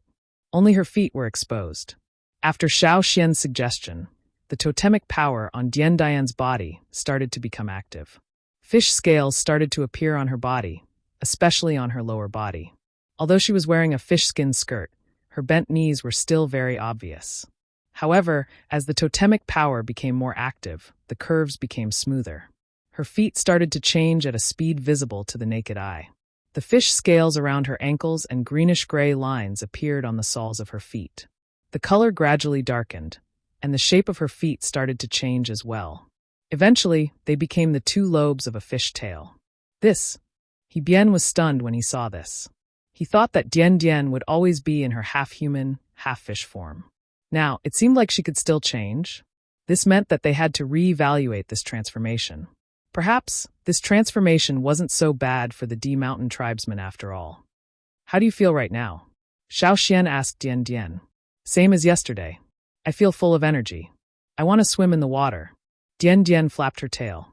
She really wanted to jump into the wide water and swim to her heart's content. Then can you retract your totemic power? Xiao Xian asked again. This is very difficult. However, compared to yesterday, I can control it a little. But it will be very slow, Dian Dian said. In order to confirm whether the changes in her body were really caused by the totemic power, Dian Dian swam in the flaming river again. When she felt tired and exhausted, she went ashore again. Xiao Xian didn't need to carry the vats anymore. He switched to a large basket made of vines. He Bian and the others let Dian Dian stay in the basket while they carried her up and down the mountain. It was much easier this way. After Dian Dian finished her swim and was exhausted, she slept for the night. When she woke up the next day, she turned back into her human form. After repeating this process for a few days, they finally understood the crux of the problem. It was easy to release totemic power, but difficult to retract it. However, Dian Dian's transformation was undoubtedly caused by the totemic power. Therefore, if she could release and retract her totemic power like a normal person, she might be able to control both forms. He Bian understood this too. That was why he started to reconsider the pros and cons of this transformation for the D Mountain tribesmen. These few days, the Yanjiao tribesmen often saw a figure on the flaming river. She swam in and out of the flaming river like a water arrow. She even dragged 1 or 2 strange-looking river beasts up and gave them to the Yanjiao tribesmen to eat. The head elder said that those beasts were edible and tasted pretty good. The shells of the river beasts were also made into other things by the tribesmen. About 10 days later, the festering on Dian Dian's body had completely disappeared. She was also gradually able to control her totemic power. Although she wasn't very familiar with it yet, she believed that she would be able to control this transformation in a while. During this time, Xiao Xian also told Dian Dian about the things she needed to take note of when merging her fire seed. After her illness was cured, and they found a way to solve the tribe's current problems, Dian Dian, He Bian, and the others couldn't stay here any longer. They had to return as soon as possible. There were still schools of D fish eyeing their tribe. They couldn't stay outside for too long.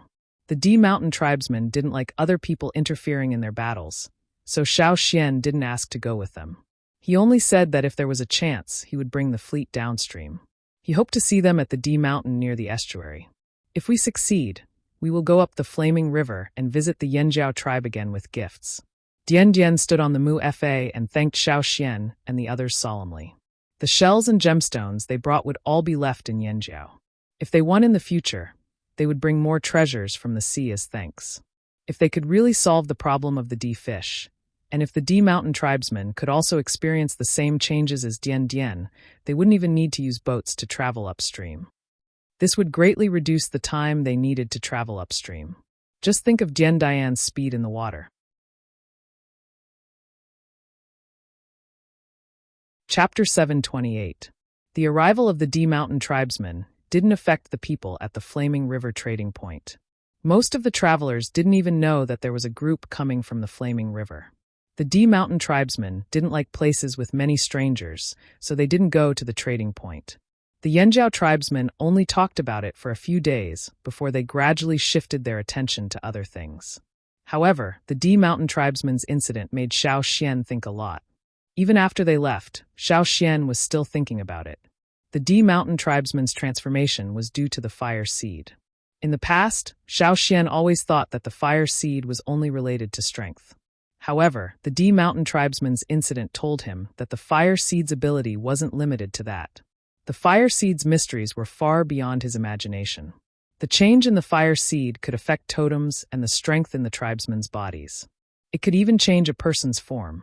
Even if the D Mountain tribe's situation was special, it couldn't be denied that the fire seed played a key role in their transformation.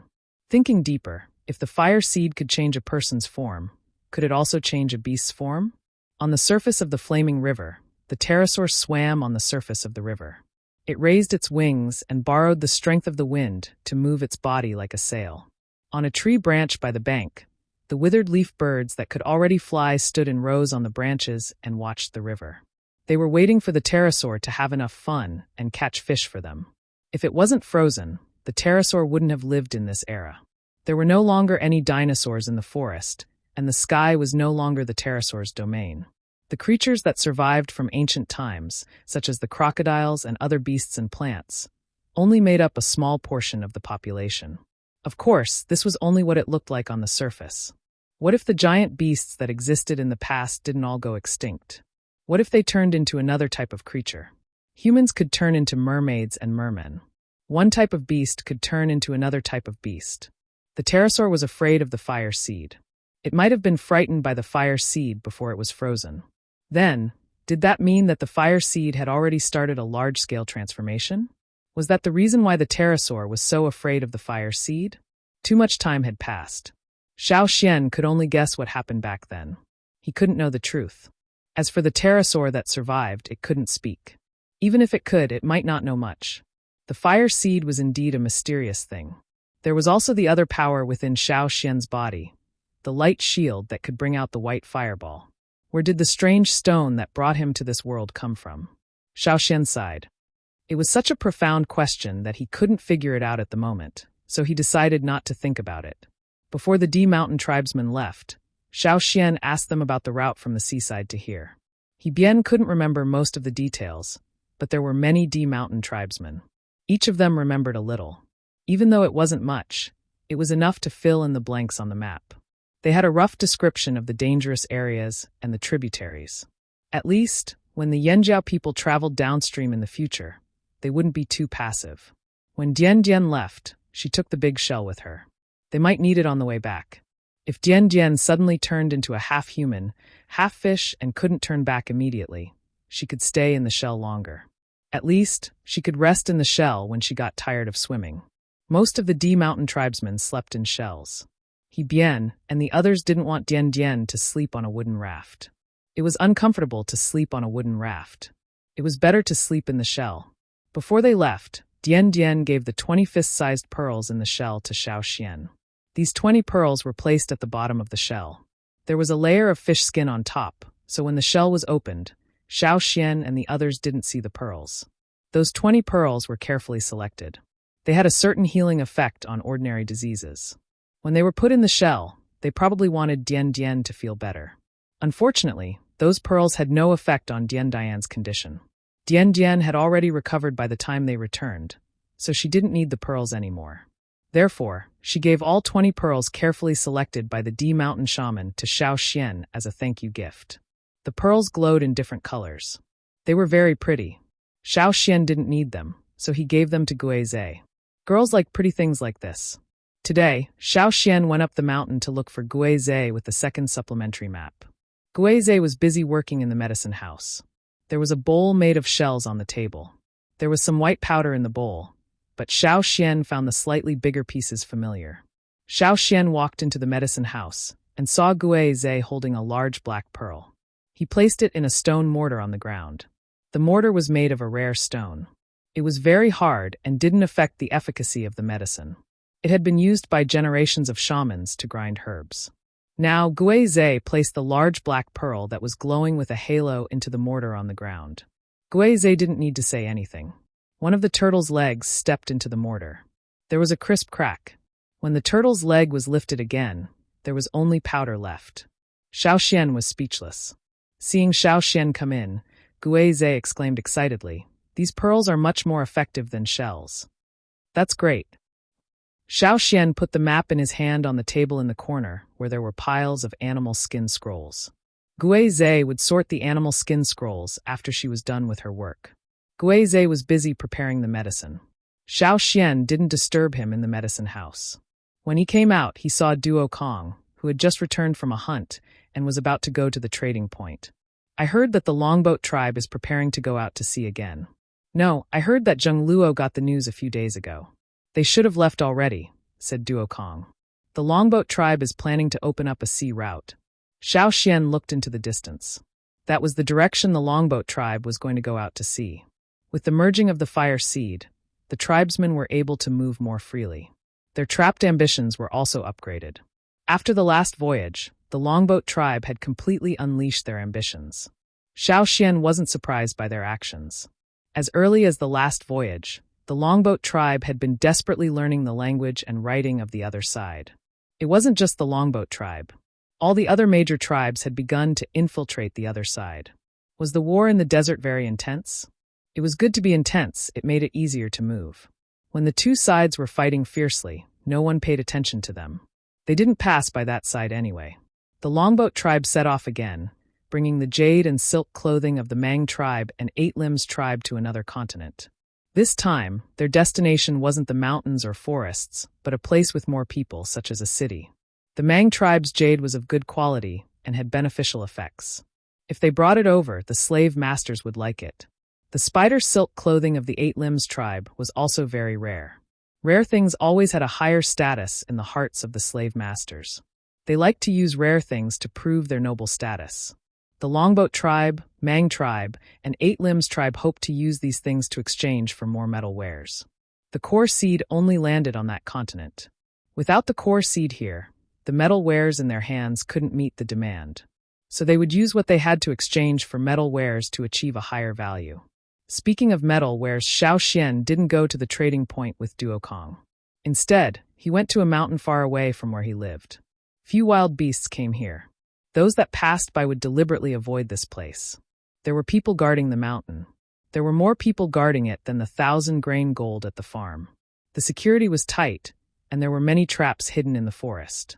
When they saw Xiao Xian, the vigilance in the eyes of the people guarding the mountain faded. "Has everything been going well recently?" Xiao Xian asked. "Nothing out of the ordinary. 30 days ago, the forging room came and took away a batch of stones. The next day, they were replenished. No one went in to check for the past 30 days. The guard told Xiao Xian about the recent situation. There was a cave dug out on the mountain. The core seed was stored in the cave. The ores used to forge the metal wares were transported out from here. However, it wasn't very frequent. Every 30 to 50 days, they would come and take away a batch of stones that were ready to be forged. Then, they would replenish the stones that were already prepared. Xiao Xian came here because he remembered the crystals that were placed there. Back then, they had exchanged many large crystals from the drumming tribe. Xiao Xian asked people to send a batch of crystals in. Compared to other stones, crystals changed much slower. So before this, Xiao Xian didn't ask people to move the crystals out. Calculating the time, it should be enough.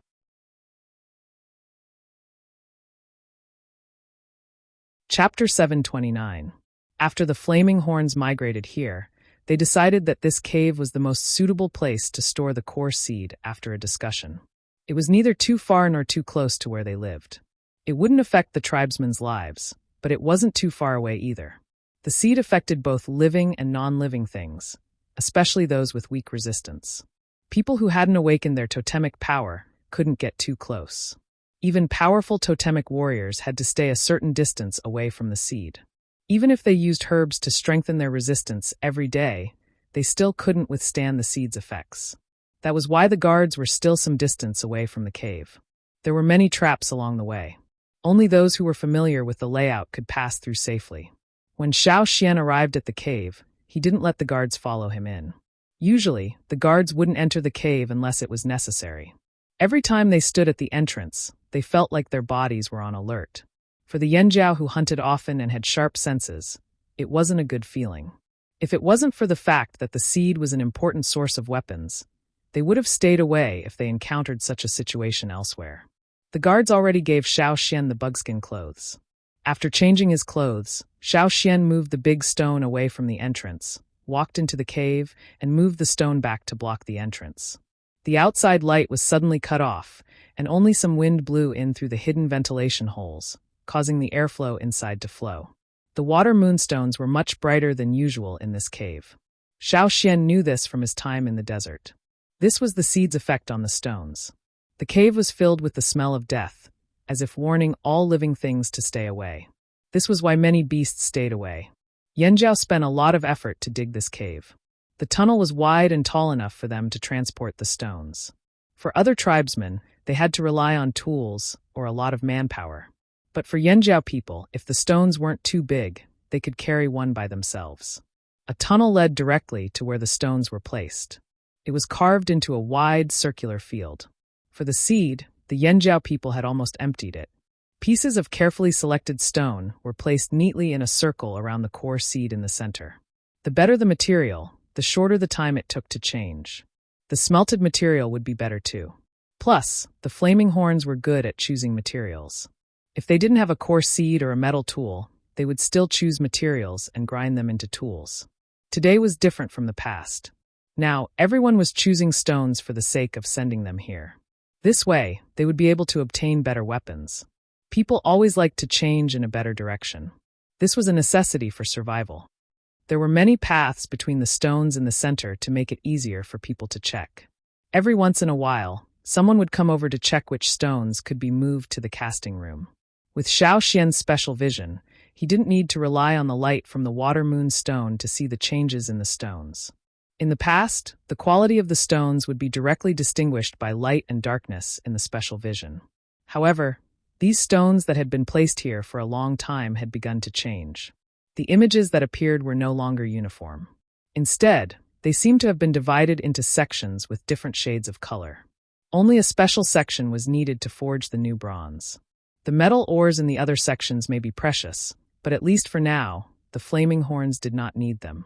Maybe in the future, when forging skills reached a higher level, they would shift their focus to the stone sections. Xiao Xian didn't look at the other stones. Instead, he went straight to where the crystals were. There was an area specially set aside to store the large crystals from the drumming tribe. At a glance, this area was the only one that was different from the other stones. At the time, Xiao Xian's idea was a whim. Originally, they wanted to store the crystals and trade them with the slave masters on the other side of the sea. After all, the people there preferred beautiful and rare stones. It was Xiao Xian who sent some of the larger crystals here. As for the smaller ones, some were stored.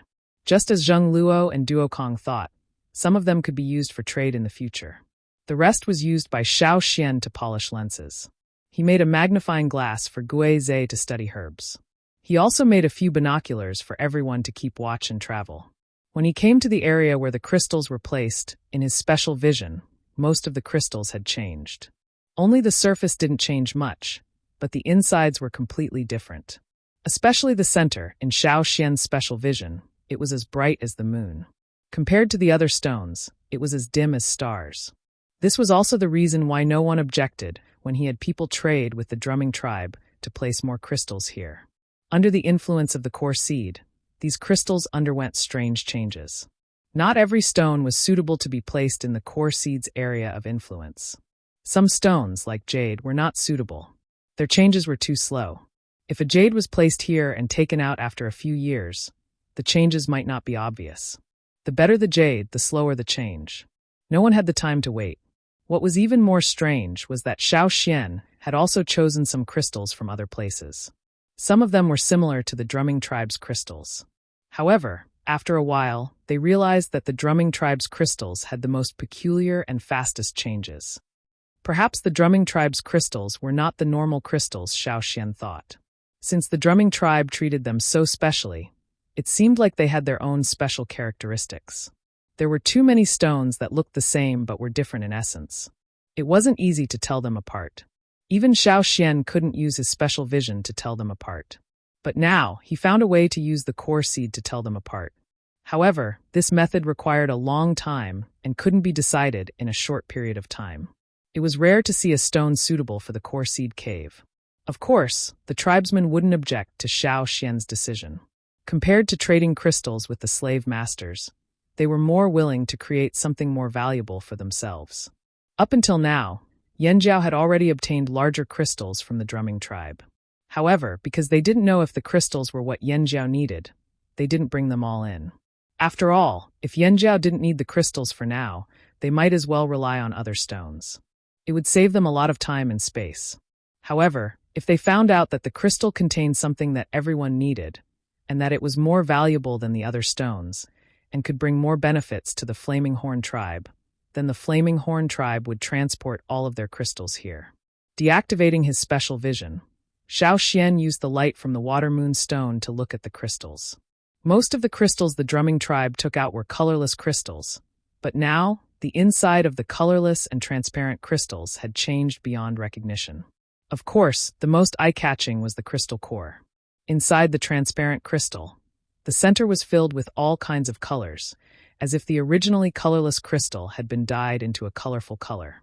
Some yellow, red, gray, brown, and other colors were scattered around in an irregular pattern, blocking the things inside, making it impossible for people to see what exactly was inside. The crystal core was small at first, but as time passed, it slowly grew bigger. Xiao Xian felt that the crystal core was about to grow, so he came here. He needed the core, not the colorful stones that surrounded the crystal core. The crystal core was the brightest thing Xiao Xian could see in his special vision. In his special vision, the brighter something was, the more precious it was. This was something Xiao Xian had learned from his experience. Since he didn't know what a crystal core was, Xiao Xian only picked the smallest crystal. When he picked it up, Xiao Xian's hand sank. Xiao Xian couldn't help but be surprised. Heavy. The crystal core had become much heavier. This wasn't just a small change. The change was too obvious. It was several times bigger than before. It was hard to ignore. Without Xiao Xian's permission, the other people who came in to move the stones didn't dare touch the crystal even if they were curious about it. They just watched from the side and reported to Xiao Xian when they left. So until now, no one knew that the crystal core was so heavy. This made Xiao Xian even more curious about what was inside the crystal core. Xiao Xian put the crystal core in the animal skin bag he had prepared and left the cave. He took off the white worm skin coat and gave it to the guard. Then he brought the crystal core to the forging room. The people in the forging room were busy forging weapons. They hoped that every Yanjiao warrior could have their own new bronze. However, there was a limit to the number of green-faced fanged beasts they could take each time. They also had to make sure that the green-faced fanged beasts were healthy. After all, they didn't know if there was an 8th green-faced fanged beast in this world. The forest of fearsome beasts was so badly damaged that they didn't know how many had survived. No one could be sure if there were any green-faced fanged beasts in this forest. However, everyone knew about sustainable development. This kind of thing couldn't be rushed. That was why the people in the forging room had some free time. During this free time, everyone would gather to discuss their recent discoveries and experiences. The flaming horns were already lagging behind the others in this area. Only through communication could they improve their skills. This was their only advantage. If they didn't improve at all, they wouldn't be able to face the other tribesmen. They might even be replaced by others. "Hey, Grand Elder, why are you here?" The people who were chatting saw Xiao Xian and quickly got up to greet him. "I brought you something." Xiao Xian took out the crystal core from the animal skin bag.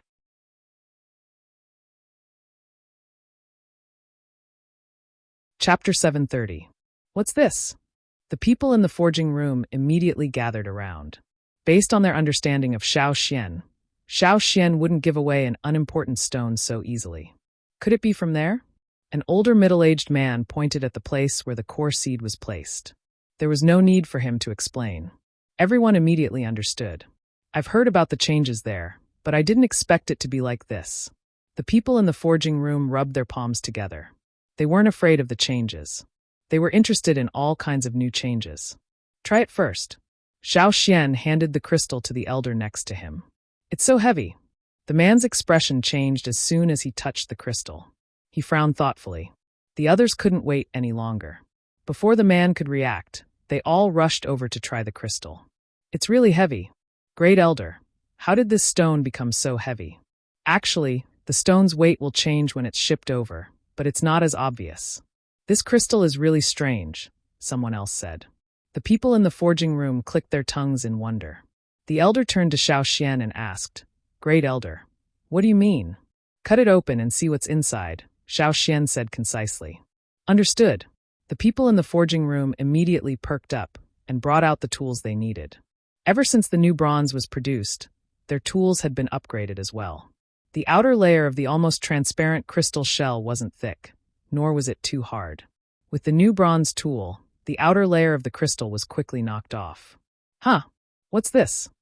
The people in the forging room looked curiously at the crystal core that had been taken out. There were many colorful crystals on the surface of the crystal core. They were harder than the transparent crystal shell on the surface. These were the crystals Xiao Xian saw earlier. "These colorful crystals are quite pretty. Let's knock them off and put them away." Most of the people in the forging room came from the other side of the sea.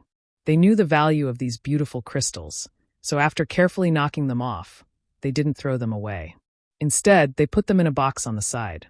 About half an hour later, most of the crystals on the crystal core, which was half an arm long and 1 palm wide, had been knocked off, revealing most of the crystal core's face. Black! Xiao Xian looked at the black object with a metallic luster and tried to guess what it was. Great Elder, there are still a lot of crystals that can't be knocked down. Do you think we should melt them first? Generally, the impurities in the ore would be removed during the smelting process, which was why the blacksmith thought of this method. All right, you guys try it first. This piece of land was meant for testing, so Xiao Xian let them do as they pleased. At this time, someone came to look for Xiao Xian. Xiao Xian went out first. It was someone sent by Gigu to look for Xiao Xian. When he heard that Xiao Xian was here, he sent someone to inform Xiao Xian, but it was not urgent. He only asked Xiao Xian to go up the mountain when he was free. When Xiao Xian walked into the forging room again, the blacksmith had already placed the black crystal core on the furnace.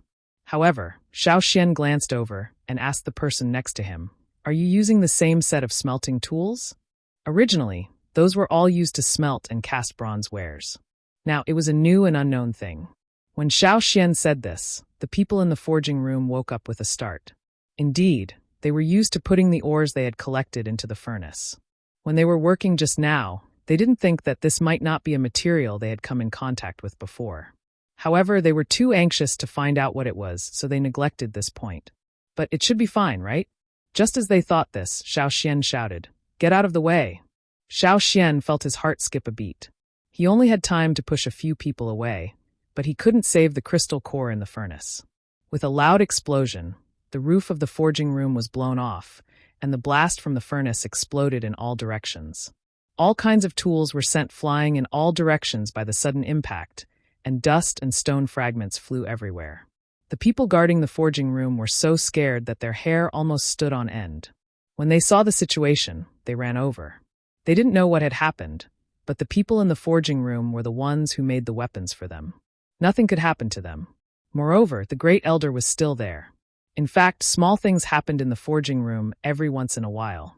The craftsmen needed to improve the forging, and from time to time, they would get some inspiration, so it wasn't rare for them to make some noise. However, this wasn't a small noise. The room over there had collapsed. Also, something seemed to have flown out of it just now. They didn't care too much about it. Everyone who heard the noise rushed over to the forging room. The most important thing now was to make sure that the people in the forging room were still safe. Great Elder, are you okay?" A person who rushed over asked anxiously. "I'm fine." Xiao Xian pushed the bricks off his body, got up, and patted the dust off the stone fragments. Then, he and the others dragged the people in the forging room out of the mess. Fortunately, Xiao Xian reminded them in time and pulled the people close to them away. Otherwise, there wouldn't have been a worse result. Those who were lucky only had some scratches on their bodies. Those who were unlucky were hit by the quickly lifted tools and other things. Some had broken bones, while others had been stabbed. However, Xiao Xian gave them a cursory look. For the time being, they weren't in any danger. He ordered people to carry the more seriously injured people in stretchers for treatment. He also asked Guizhe to check if they had any internal injuries. Other parts of the tribe also heard the noise. Because they didn't know what was going on, someone asked with a whistle. The guard in charge of this area looked at Xiao Xian. Xiao Xian waved his hand, indicating that there was no need to make a fuss about it.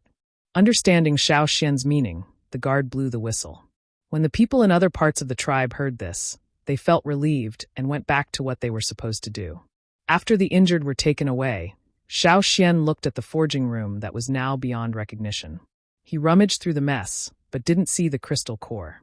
He asked the others, "When you heard the noise, did you see anything else?" "This big black one." Xiao Xian gestured. The people who came over shook their heads. They were all worried about the people inside and didn't pay much attention. However, one of the warriors whispered, "I think I saw something fly out." "Fly out?" Xiao Xian asked. "Yes, it flew out directly from the roof. As for where it went, I don't know. It was so fast that I thought I saw wrong." Xiao Xian thought that it must be the black crystal core. However, it might not be easy to find it. "If you see it, tell me," Xiao Xian said and went to other places. He asked the patrolling guards to keep an eye out for anything suspicious that might have fallen. However, when Xiao Xian was walking towards the tribe's residential area, he suddenly heard the pterosaur in the surrounding forest cry out in surprise. Xiao Xian looked over and saw the pterosaur lying on a tree branch looking up into the sky, as if worried about something. Looking in the direction the pterosaur was looking, Xiao Xian saw something flying in the sky. Because it was so small, if it wasn't for the light, it wouldn't have been easy to notice. Even if there was a light, it would be difficult to see it without good eyesight. That was, thinking of a possibility, Xiao Xian looked in the direction the thing was flying in. The thing in the sky seemed to be falling rapidly. Xiao Xian switched to his special vision. In his field of vision, besides the sun, the thing in the sky was like the only starlight in the sky. It was extremely conspicuous. That was it. Xiao Xian blew the wooden whistle. The thing in the sky wasn't falling towards Yanjiao's headquarters, but on the other side of the river. It was very likely that it was near the trading point. After blowing the whistle, Xiao Xian ran towards the stone bridge. Before he went there, he hoped that the people at Yanjiao's trading point would be prepared to prevent others from snatching the thing away. Xiao Xian's whistle was relayed to the people at the trading point by the guards at the stone bridge on the other side of the river. The trading point was noisy, so perhaps the guards couldn't hear Xiao Xian's whistle clearly. However, when the people here relayed the message, they understood. Duo Kong and Zheng Luo heard the noise and came out. They looked up at the sky. After all, the whistle could only convey a limited amount of information. Xiao Xian only told them to look at the sky. At this time, the thing in the sky had descended a lot. The people on the ground could also see the approaching fire in the sky. "What's that?" someone in the trading point exclaimed. "Is that fire? Fire can do that. It must be something good. Yanjiao's people are going over." Duo Kong personally led a group of people towards the place where the thing was falling. It was impossible to hide the noise from everyone. Moreover, after hearing the whistle, although the people from other tribes did not understand the content of the whistle, there would always be people who looked up into the sky. 1 spread to 2, 2 spread to 4. More and more people saw the fire falling rapidly from the sky. Curious people also followed them. However, this was Yanjiao's territory. They might not be able to snatch the thing away from Yanjiao. Most of them were just there to watch the show. In the city, EC, Wu He and the others had all sorts of guesses in their hearts. A fire falling from the sky was indeed very suggestive. Especially Wu He and the others. When they saw the scene, they immediately forgot about the pain and disappeared in a flash to grab the thing. What fell from the sky might be a treasure. The fire in the sky came closer and closer. Like a shooting star, it smashed into the ground not far from the trading point with a loud bang. Because of this, the noisy trading area fell into a momentary silence. What's going on? That thing in the sky, it fell? Scary, it's really scary.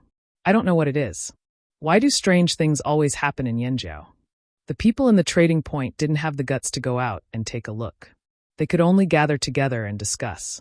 Some of the people who went out wanted to take the opportunity to snatch the thing away, but when they got there, they found that Yanjiao's people had already surrounded the area. They were filled with killing intent. A few people who wanted to snatch the thing away had already been killed. The smell of blood and the obvious killing intent woke up the impulsive people and made them stay away. In the sky, Wu He and the others saw that there was a hole where the Yanjiao's people were surrounding. Hot smoke was coming out of it. What a pity. Why did it fall in Yanjiao's territory? If it was anywhere else, Wu He and the others would still try to snatch it away. But here in Yanjiao, they thought about their experience of being captured. Although they were tempted, they didn't dare to make a move.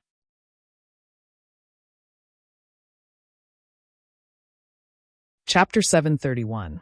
When Xiao Xian arrived, there were already quite a few people gathered there. He looked at the trading point and saw that some of the people who hadn't come out were standing on the rooftops, craning their necks to look out. Some of them even lowered their heads from time to talk to their friends. After all, things that fell from the sky were always mysterious and gave people endless imagination. "The Great Elder is here," someone from Yanjiao shouted. Wu He and the others had seen Xiao Xian come over, and with their previous experience, they hesitated and chose the latter. When Xiao Xian came over, he even raised his head to look at them. Wu He felt a chill run down his spine. Cha-Cha was playing in the forest, so there was no one in the trading point that could threaten Wu He and the others. If they hadn't seen Xiao Xian, Wu He and the others might have tried, but they still remembered Xiao Xian's slap. So, when Xiao Xian arrived, Wu He didn't need to say anything. The long-winged birds quickly flew up and away from the crater. When they saw Xiao Xian, the people surrounding the crater made way for him. Xiao Xian also saw the people from Taihe. They were people who stayed in the trading point to familiarize themselves with the environment. Because of the sudden situation, they came to help block the people. In fact, they couldn't see what was inside and were curious, but at a time like this, it was better to help an old friend. Where the crystal core landed, the ground was compressed at the moment of impact. Stone and soil flew everywhere, forming a crater. The surrounding vegetation looked like it had been burned. Some of it was charred black, and there was a lot of stone and soil on it. Xiao Xian, what is this? Duo Kong stared at it curiously. Of course it's good stuff, Xiao Xian said. Xiao Xian's voice wasn't loud, but it wasn't too soft either. Those with good hearing could hear what Xiao Xian said. Among them, there were quite a few people from other tribes. When Xiao Xian asked the question, they all perked up their ears to listen. Xiao Xian's answer was the same as what they had expected. They couldn't help but think deeper and deeper. Xiao Xian glanced around and didn't say anything else. He had been in a hurry to get here and didn't bring any tools with him. He asked the people around him for a knife or spear to use first. The ground here wasn't too soft, and the crystal core wasn't too deep. Xiao Xian quickly dug it out. Perhaps it was because it had been blown up by the explosion in the forging room and then smashed down here again, but the shape of the crystal core was different from when it was first knocked out of the crystal. It was not as long, and its shape was irregular. Other than the shape, the most obvious change was its appearance. The messy crystals that were originally attached to it had disappeared. There were some patterns on the black crystal core that reflected a metallic silver light under Yang Guang's gaze. Because the crystal core wasn't too big, Xiao Xian asked someone for a beast skin bag after the temperature dropped. He put the strange crystal core inside. He didn't bring the crystal core back to the headquarters. Instead, Xiao Xian walked into the Flaming River Castle in the center of the trading point under everyone's watchful eyes. So many people had seen it anyway. It would be more suspicious if he tried to hide it. After Xiao Xian walked into the Flaming River Castle, the people outside couldn't know what was going on inside. They couldn't enter the Flaming River Castle, so they could only talk about it. I think it must be a rare item. Didn't you see Yanjiao's Grand Elder come personally? Those who had been in the trading point for a long time felt that their judgments were close to the truth. Nonsense, of course it's a rare item from the sky. Unfortunately, I've never seen anything from the sky other than bird poop in my entire life. Some people in the expedition team sighed at their bad luck. Everyone else had found a treasure, but their expedition team had been traveling for so many years and visited so many places. They hadn't seen any treasures, but they had always encountered trouble. Comparisons were odious. I don't know why Yanjiao's luck is so good. Could it be that Yanjiao chose this place because they thought there would be good things here? I'm not interested in anything else. I just want to know what that thing from the sky looks like and what it's used for. I don't know. I'll go ask around. I think someone saw it before. It's a rock. Everyone in the trading point had their own guesses. Some people wanted to take out more resources to trade with Yanjiao for that thing from the sky. Unfortunately, Yanjiao didn't lack those resources at all. Want to snatch it? Yanjiao's territory was guarded by many people. Plus, more and more people from the Flaming River area were leaning towards Yanjiao. They were worried that they wouldn't have a chance to show their loyalty. If someone really wanted to make a move, someone else might jump out before Yanjiao could do anything. Plus, there was an unfamiliar Taihe tribe this year. It would be even more difficult for them to make a move here. EC, what do you think? Wu He asked EC when he returned listlessly. Although EC didn't know anything about divination, his predictions were sometimes quite accurate. If Wu He had listened to him last time, he wouldn't have been locked up for so long by Yanjiao. I only know of two things that come from the sky. One is the fire seed, but that's just a legend.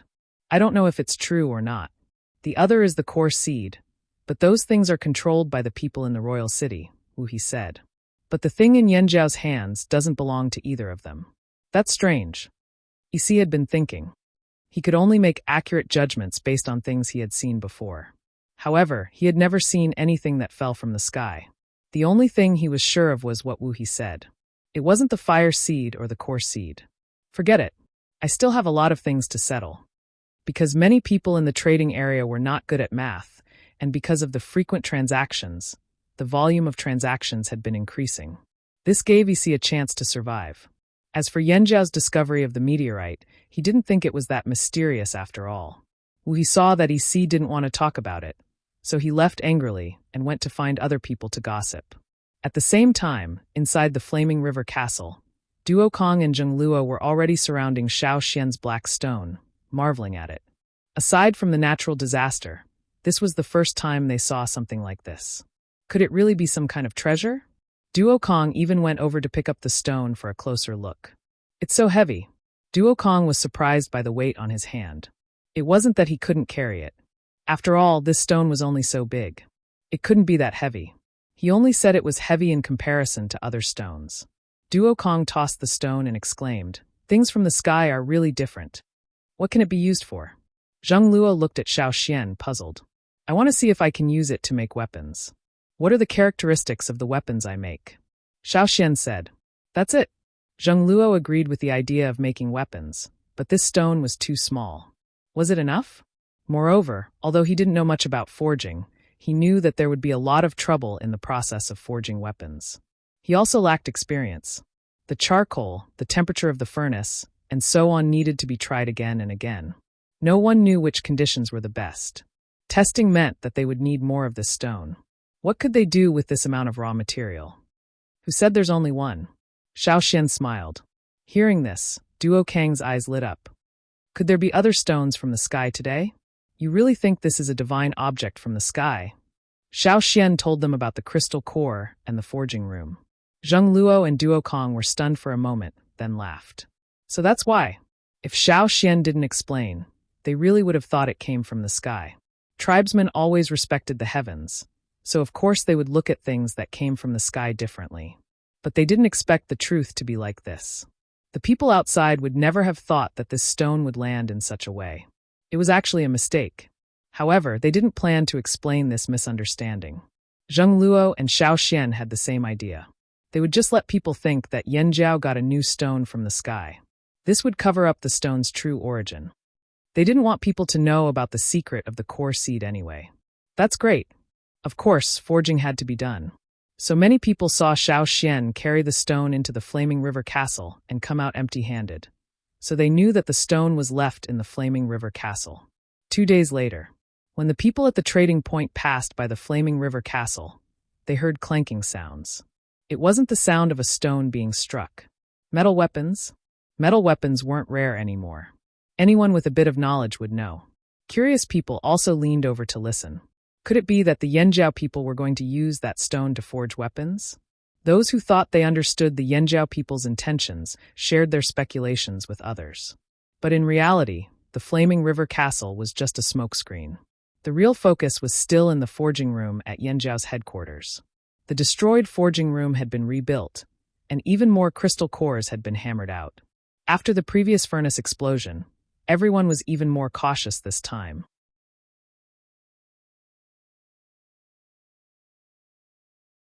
Chapter 732. In the newly built forging room, there were no new bronze tools. At most, there were some ordinary bronze wares. Ever since the last accident, Xiao Xian and the others in the forging room searched for the cause of the explosion. In the end, they found that the reason why the crystal core had such a big reaction was because of the new bronze. Under normal circumstances, there wouldn't be any reaction when the two were placed together. However, under high temperature, the tools containing the blood of the green-faced fanged beast would react with the crystal core, such as a sudden explosion. In other words, the most important thing was the blood of the green-faced fanged beast. It could be said that there were traces of new bronze everywhere in the casting room where bronzeware had been forged. If that was the case, it would make sense for the furnace to explode. However, when forging the crystal core, the green-faced fanged beast blood couldn't be added. The people in Yanjiao were worried that the quality of the wares they forged wouldn't be too good. In their opinion, the green-faced fanged beast blood was a necessary material for good wares. However, Xiao Xian didn't think so. Even if the wares they forged weren't as good as the new bronze, it wouldn't be too bad. A new material was always exciting. Even if they were disappointed that they couldn't add the blood of the green-faced fanged beast, their anticipation for the new material didn't fade. The people who weren't seriously injured in the accident had mostly recovered in a few days. They were also totem warriors and had strong recovery abilities. These days, they had been studying the crystal cores with Xiao Xian in the forging room, trying to forge wares. They controlled the size of the furnace fire and even changed the charcoal made from wood. There were many differences between this and the bronze wares. Although it was troublesome, the people in the forging room valued the crystal cores more and more. When the crystal cores were forged, they would emit a lot of sparks. This was something they hadn't encountered before. Clang, clang, clang. The sound of forging kept coming from the forging room. Outside the forging room, there was almost no other noise. Although the guards didn't know what was going on inside, they could guess from their past experience that the forging room was going to be different this time. The hammering sounds were different and lasted for a longer time. The sound of hammering echoed in the not-so-spacious forging room. Every time it was hammered, sparks would burst out from the point of impact, like fireworks in the night. Every time they breathed, hot air would enter their lungs. The people in the forging room had long been used to this environment. The clothes of the people standing next to them were soaked in sweat, let alone the people forging. At this moment, the person wielding the hammer was Xiao Xian. The embryo was so red that it looked like it was about to burst into flames. With each strike, it changed. Compared to its initial state, this embryo had shrunk a lot. The hammers used for hammering were made from the embryos that were hammered out from the crystals. Now, they were being used to hammer these red-hot embryos of unknown origin. Everyone in the room had a solemn and serious expression on their faces, as if their necks were fixed. They stood there in the same posture, their eyes fixed on the embryo that Xiao Xian was hammering. A pair of tongs clamped the red-hot embryo to prevent it from flying out when hammering. If it landed on a person's body, it would directly burn the place it came in contact with. The hammering hammer hammered down on the embryo. The muscles on the faces of the people who were glued to it trembled. Sparks burst out in all directions. It looked like Xiao Xian was going to smash the embryo. They couldn't help but think of the explosion that day. The heat wave and the bursting sparks, in addition to the metal clanging under the hammering, made their hearts tremble. Hammering was very taxing. The amount of force, angle, position, and so on had to be considered. One couldn't just swing the hammer blindly. Xiao Xian stared at the embryo. The bursting sparks were like a space-time tunnel, and he was in it. How long had he hammered? He couldn't remember, but it felt like 100 years had passed every day. As for the embryo that had been forged countless times, it gave off a sharp feeling, even though it was still hard to tell what it looked like. This was just the feeling of the craftsmen in the forging room. However, they believed in this feeling. It was brought to them by experience, just like the intuition of an old hunter in the forest. It was precisely because of this that they were looking forward to the tool made from crystal cores. Hammering, molding, polishing. 30 days later, the hammering began. All the sounds in the forging room stopped. Xiao Xian's mind, which had been tense for the past few days, finally relaxed. Waves of exhaustion washed over him, and even standing was tiring. Xiao Xian didn't care if there was anything else on the ground. He raised his foot and casually kicked the ground. He sat down and took a long breath. At the same time, he looked at the saber in his hand, which was different from the other weapons he had used before. His heart suddenly filled with boundless emotions. After such a long time, he finally got a result. But he didn't know if this result would be satisfactory. It was a saber about 4 fingers wide. It was narrower than the sabers commonly used by Yanjiao people, because Yanjiao people preferred to use wide swords and sabers. They tended to use heavy weapons. Although the one in Xiao Xian's hand wasn't as wide as the others, it was still quite heavy. If it was someone from another tribe, they might find it too heavy and inconvenient to use. But for the flaming horns, it was just right. Of course, if it was bigger and heavier, it might be more suitable for hunting. It was a habit. After resting for a while, under everyone's expectant gazes, Xiao Xian took the knife and opened the door to the forging room. Outside, Yang Guang's radiance shone brightly, reflecting a dazzling cold light on the saber. Everyone who saw it couldn't help but close their eyes. At the same time, countless goosebumps appeared on their bodies. However, this didn't mean that they were afraid. On the contrary, they were excited, as if a bucket of ice water had been poured on them on a hot day. This feeling wasn't bad. Perhaps it would be a good saber. Xiao Xian took a deep breath. The temperature outside wasn't as high as inside, and it cleared up his muddled mind. Outside, the saber's appearance was even clearer. The saber's body was slightly black, and there were some darker lines on it that looked like flowing liquid. These weren't man-made, but formed by the saber itself. Under Xiao Xian's signal, the people next to him threw a stone. This was a common way to test the saber. The saber flashed, but it was even more dazzling under the scorching sun. With a crisp sound, the stone that was thrown into the air was split in two. The cut was smooth without a trace of stagnation. Good. When the people in the forging room saw this scene, they couldn't help but cheer. This was different from the previous tools. This was a new type of metal. If the new bronze couldn't be maintained in the future, they could use this as a replacement. Change it, Xiao Xian said, looking at the saber that didn't have any curls. The stone that was thrown up just now was a medium-grade stone. This was also the first step they used to test the saber. Next, a medium-grade stone was thrown up. Like before, it was also split in two. The third stone was a high-quality stone. Although it wasn't split in two as neatly as the previous two, the cut looked almost the same as the new bronze. Good. The second cheer was louder. Originally, they regarded this as a replacement for the new bronze, but now it seemed that this wasn't the case. Although it took a long time, that was because they were inexperienced at the beginning. However, as time passed, they gained more experience and improved their skills. The time needed would be greatly reduced, and they could even find more optimization methods in the forging process. However, in the short term, the people in the forging room would still focus on the new bronze. The people in the forging room gathered together to discuss, while Xiao Xian put his hand on the saber. This saber gave him a somewhat special feeling. It was very different from the new bronze. It seemed to be purer, without any other interference. The new bronze gave him the feeling that it contained a violent impact, as if several people were fighting in a room. However, this saber seemed calmer and more integrated. It didn't have such a chaotic momentum. Xiao Xian's mind flashed quickly. When he wanted to think more carefully, he was interrupted by a voice beside him. Great Elder, can we take a look? The people in the forging room gathered around and looked expectantly at Xiao Xian. Their eyes glanced at the saber in Xiao Xian's hand. With his thoughts interrupted, Xiao Xian couldn't continue thinking. He handed the saber in his hand to the people around him. It's so heavy. The people who received the saber were surprised. They liked this kind of heavy weapon. Compared to the new bronze of the same weight, this saber was smaller and more flexible. However, different people had different habits. He was just more inclined to this kind. Let me see. Give it to me first. I contributed more to the forging of this saber than any of you. Hey, you guys watch. I cut my hand. In the struggle, the person who took the saber from Xiao Xian cut his hand. Bright red blood appeared on the saber and dripped down.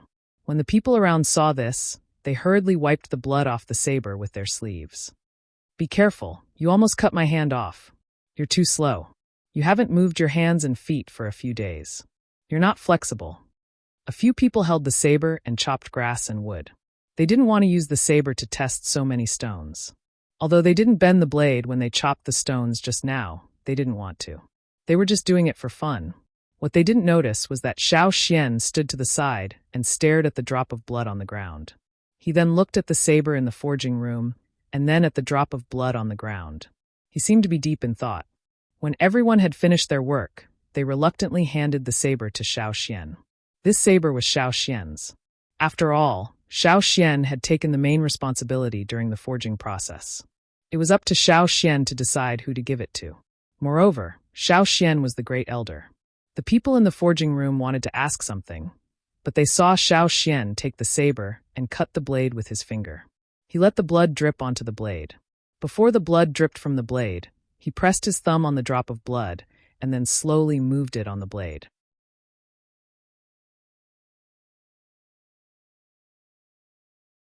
Chapter 733. Xiao Xian's body was surrounded by fluctuations of power.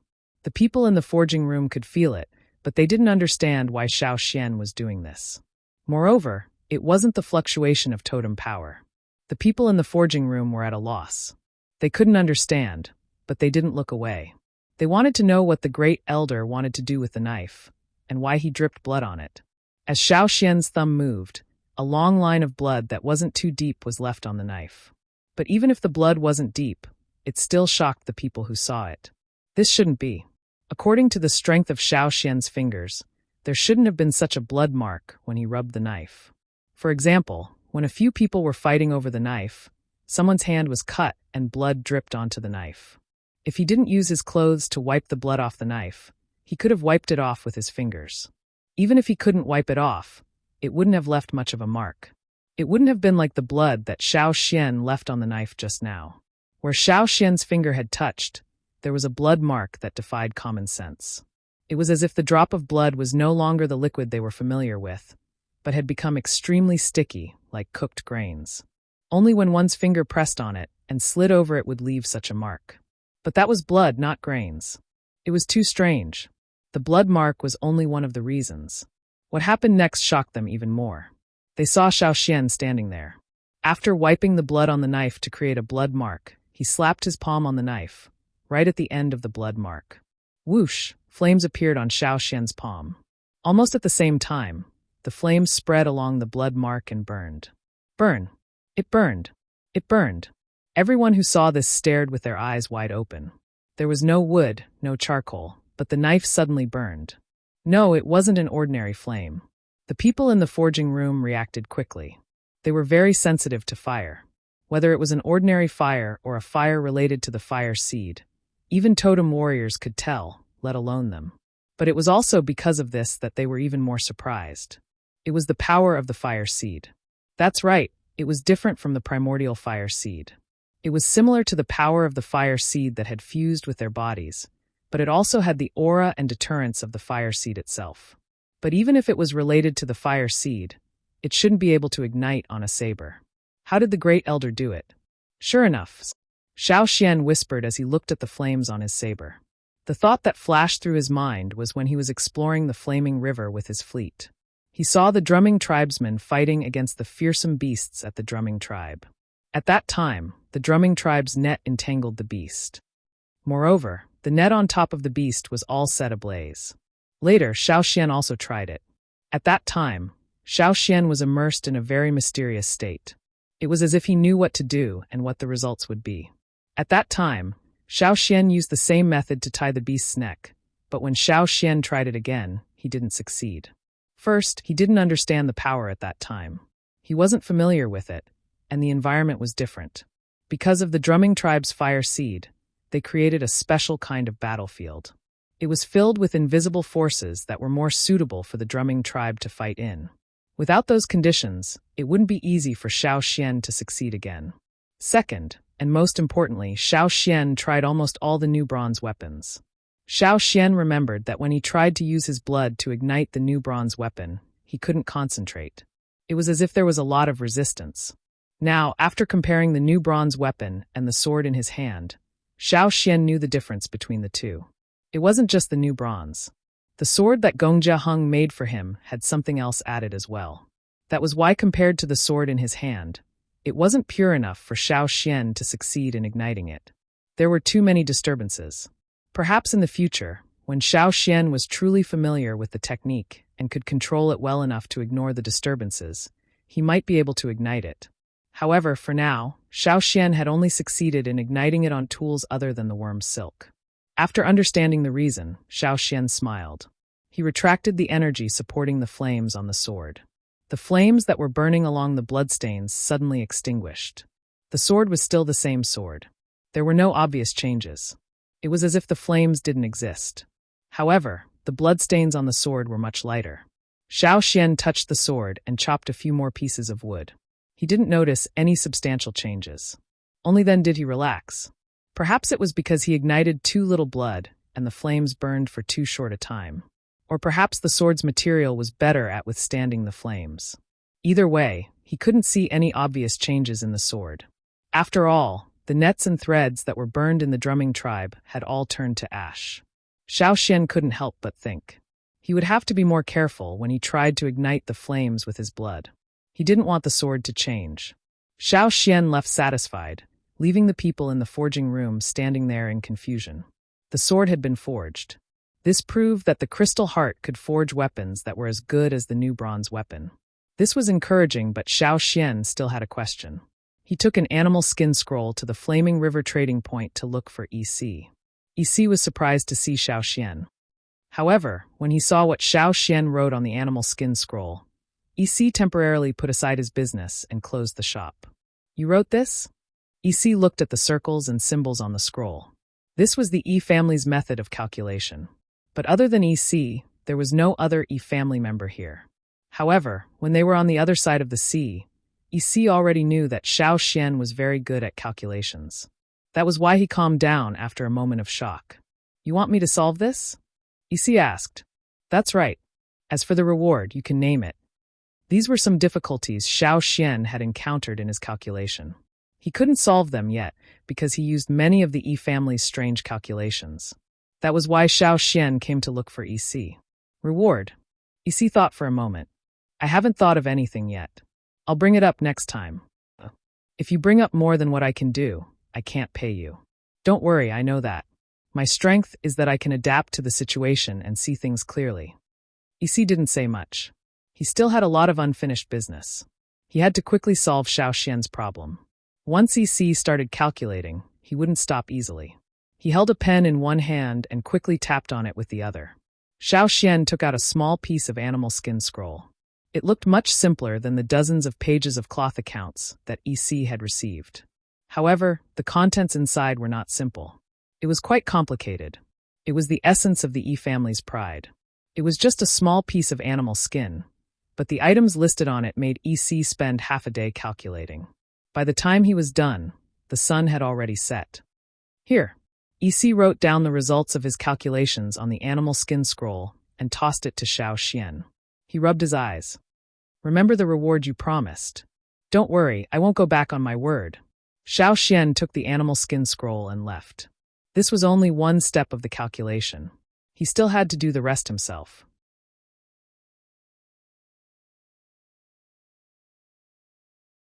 Chapter 734.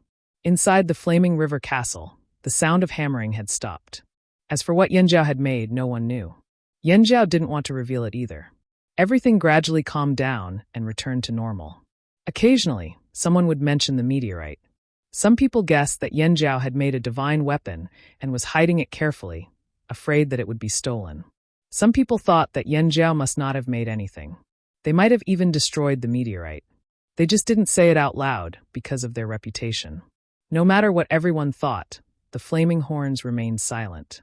Even some of the Flaming Horn warriors were curious, but none of the chiefs seemed to have any intention to explain. If someone went up to ask, they would just stare at the person with a strange expression on their face. They wouldn't say a word. They would just stare at the person who asked until the person couldn't take the pressure anymore and stopped asking. At this time, inside the Flaming River Castle, Zheng Luo, who was guarding the trading area, and Duo Kong, who had just sent a batch of fearsome beasts over, were in a room inside the Flaming River Castle. They were looking at the newly forged knife. Zheng Luo even used a small copper pot in the room to test the knife. Looking at the copper pot that was split in half, Zheng Luo clicked his tongue in wonder. Only now did they know that other than copper, there were other types of metal that were suitable for making weapons. "What kind of metal is this?" Xiao Xian said the one before was called copper. "What about this one?" Duo Kong asked. Zheng Luo shook his head. "I don't know. But speaking of which, did the people who saw Xiao Xian go back to the secret room?" He seems to be thinking about something. Duo Kong was also puzzled. In the underground secret room of the Flaming River Castle, Xiao Xian stared at the results of his calculations for the past few days. He circled one of the symbols with a pen. It was the symbol that was marked on the E family's ring diagram. Letting out a long sigh, Xiao Xian rolled up the animal skin scroll on the table and tied up the other pieces of cloth that were used as drafts. He would burn them later. He only needed to keep the final result. This conclusion was based on several assumptions. If these assumptions were true, then the main component of the crystal core should be iron. Although Xiao Xian had long believed that it was a metal alloy, he could not draw a conclusion because there was no theoretical support. Now, Xiao Xian was even more convinced. Ironware. Xiao Xian sat by the stone table, tapping his fingers on the table as he pondered. Their current technology was limited, or they wouldn't be so popular with bronzeware. Even the Gongjia family, who were famous for their craftsmanship, mainly used bronzeware. It was clear that smelting ironware was not easy. Xiao Xian couldn't do anything about it. He wasn't a professional. Due to the core seed, there were many special things in this world that had to be done according to the current situation. However, the Yanjiao people really didn't have much talent in this area. They came into contact late and some of their thinking was already fixed. They also had poor foundations. It was too difficult to achieve anything in this area. They were training new talents, but this would take time. Xiao Xian was still thinking when Duo Kong called him. "What is it?" Xiao Xian pushed the stone door open. "Someone's looking for you." Duo Kang's expression was serious. "Who?" "The Chonglis." "The Chonglis? Why were they here again? Weren't Wu He and the rest released as promised?" Wu He and the rest were much more obedient now. The Yanjiao people didn't capture them either. No matter what, there was something strange about this. The other party specifically asked for Xiao Xian. This was even more suspicious. When Xiao Xian entered the room, he saw a person sitting there with an "I'm not happy" aura. The person didn't look strong, even skinny. His gaze was as sharp as a knife. When Xiao Xian entered, his gaze was like a knife cutting back and forth. There was no murderous intent. However, this person who almost had impatience written all over his face was obviously in a bad mood. Otherwise, he wouldn't be acting like this. Xiao Xian was stunned at the door for a moment before entering. He ignored the other party's knife-like gaze and dragged a chair over to sit down. "I didn't expect the Chonglis leader to come here again." This person was the leader of the Chonglis. Su Li Wu He told Xiao Xian his name later. Last time, because of Wu He, Su Li came here and agreed to Yanjiao's request to deliver a letter. They didn't expect him to come here again. If he wanted to steal something, he wouldn't appear here so openly and ask for Xiao Xian. Hearing Xiao Xian's question, Su Li snorted impatiently. "You think I want to come here?" Because they'd met before, Su Li didn't need to confirm his identity. He dug in his clothes and took out a cylindrical bronze object. Then he threw it at Xiao Xian. "For you." Duo Kong and Zheng Luo wanted Xiao Xian to be careful. They didn't trust the Chonglis and were wary of any tricks.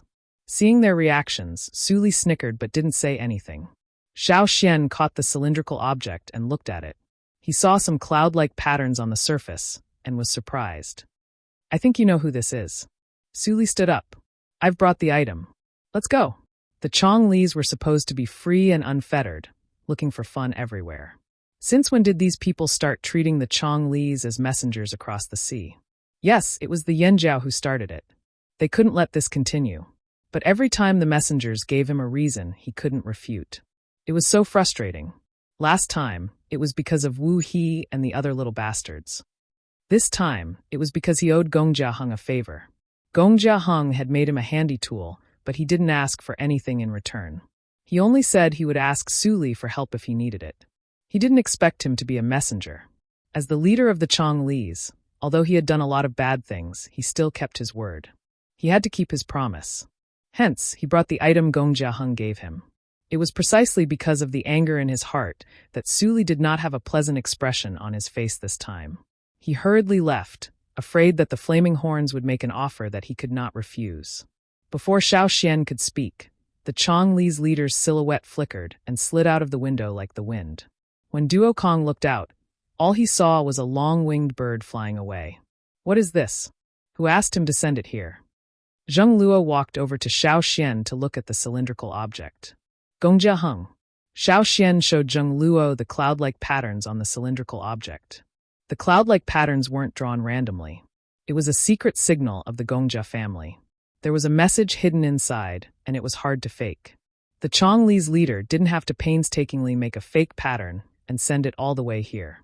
The cylindrical object was also exquisitely made. It must have been made by the Gongjia family. He opened the cylindrical object to reveal a scroll inside. The material was exquisite, in the style of the royal city. After reading the contents, Xiao Xian knew what Gong Jiaheng meant.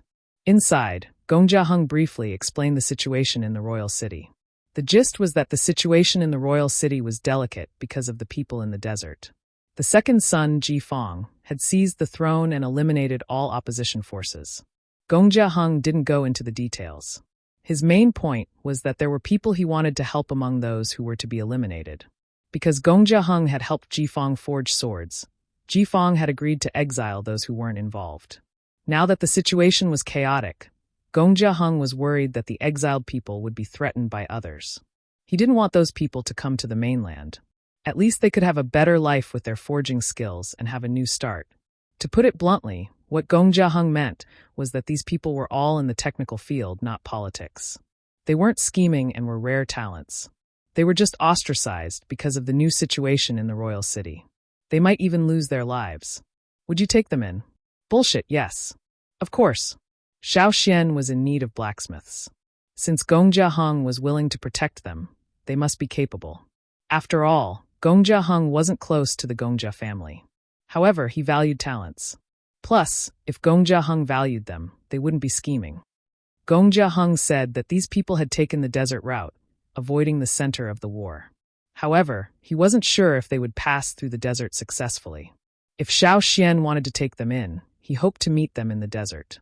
Inside the cylinder was a small bronze oval ball, half the size of a fist. When he opened the ball, there was a curled-up flying insect inside. It looked like a wasp, but there were some differences. Its wings were longer than its body, but they were soft and flexible. When it curled up, it wrapped around its body. According to Gongjia Hung, this flying insect had a very sensitive sense of smell. Similar to the bailuo, it was trained to track. When the environment wasn't good enough for it to survive, it would enter a state of suspended animation. Only when the environment recovered would it be released. However, there was a time limit to this as well. At most, it could last for a year. Some lasted for a short time, depending on the individual. Not long after Xiao Xian opened the ball, the dead insect began to move its legs. Xiao Xian quickly closed the ball again. He hadn't started tracking yet, so he couldn't let the insect out. Plus, this place was far from the desert. There was no point in letting it out. What if it ran away and disappeared? Xiao Xian didn't know what it ate. Gongjia Hung didn't mention it either. He probably forgot. It was better to wait until they reached the desert. Xiao Xian, what do you plan to do? Zheng Luo had read the contents too. To be honest, he was tempted too. These were the Gongjia family. If they hadn't encountered such a situation, they wouldn't have this opportunity. However, the desert was said to be very dangerous. Was it worth the trip? Xiao Xian put the scroll into the cylinder and the small ball into it. Then he covered the cylinder with the lid. Yes, of course I'm going. Yanjiao lacks blacksmiths too, especially with the new metal products. If we rely on ourselves, we won't be able to develop much. It's better to leave professional matters to professionals. It's more efficient. Plus, I've been planning to go to the desert. His decision wasn't just because of Gongjia Heng's letter or the rumors about the strange people in the desert. It was because he sensed movement from Sapphire.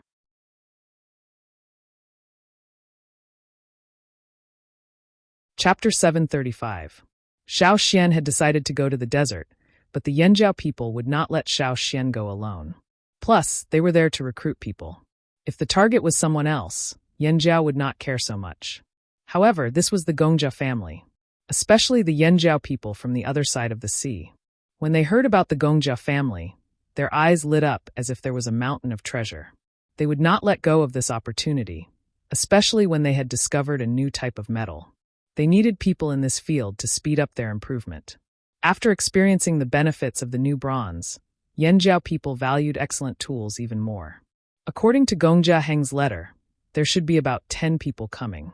Perhaps only 1 or 2 of them were important, while the rest were apprentices. However, Yanjiao did not mind. These apprentices were still apprentices of the Gongjia family and had much more experience than Yanjiao craftsmen. When Gigu, Ao, and the rest heard the news, they all had the same decision. Take them all. Take as many as you can. As for whether they could be trusted, they would bring them back first. If they were not trustworthy, then don't blame Yanjiao for being ruthless. It was not good to bring too many people to the desert. Too many people would make them a big target, and it would not be a good place to hide. They were only there to recruit people, not to join the war. Plus, Yanjiao could not afford to send too many people. In the end, Xiao Xian decided to bring 100 people. These people were carefully selected. Duo Kong wanted to join, but Ta wanted to go too. According to the old rules, one of the 2 team leaders had to stay in the territory. The last time Duo Kong went out to sea, because it was about the people from Taiha, Ta and the others didn't know them, so he didn't have any objections. But this time, Duo Kong and the others didn't know the people they were going to pick up. Since everyone wasn't familiar with the people they were going to pick up, Ta had something to say. In the end, Duo Kong stayed in the territory while Ta went to the desert. It wasn't going to be an easy task this time. One of them was the legendary monsters in the desert. Even though Rock Hill City's main target was the seaside, no one knew how many of them were eyeing other parts of the desert. Secondly, Xiao Xian knew that other than the threat of Rock Hill City, there were other uncertainties. Why did he say that? If Gongjia Heng could ask Su Li to deliver the letter, why didn't he ask Su Li to deliver the person directly? After all, the Chonglis had long-winged birds that could fly long distances. Perhaps the Chonglis had their own safer flight route. If the Chonglis could help, there wouldn't be so much trouble. However, the reality was that Heng did not do that. Or rather, Heng wanted to, but the Changles did not agree. Based on Heng's letter, they could guess the reason behind this. The Changles were unwilling to help because they did not want to cause trouble. There were other people on the other side of the sea who were also keeping an eye on the target. After all, he was a Gongjia member. If Yanjiao wanted to recruit him, why didn't the others? The people on the other side were even more aware of the Gongjia family's capabilities. Other than that, there might be people who wanted to kill him. Although the new king had agreed to banish the target, who knew if there were other orders behind the scenes? Delivering the letter would not attract attention, but transporting the person would be a huge target. The Chonglis did not want to cause trouble. They set off from Yanjiao towards the desert. The closer they got to the desert, the more they felt a deathly stillness. Back then, the desert was called a dead land, but there were still traces of human activity near the edge of the desert.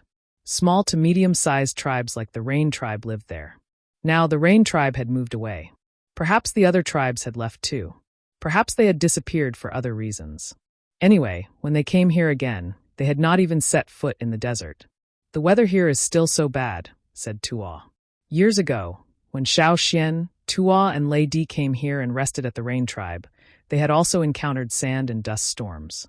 Now that they were here, it seemed to be worse. If this continues, the desertification will worsen and the desert will expand faster. Xiao Xian pointed at the ground beneath his feet.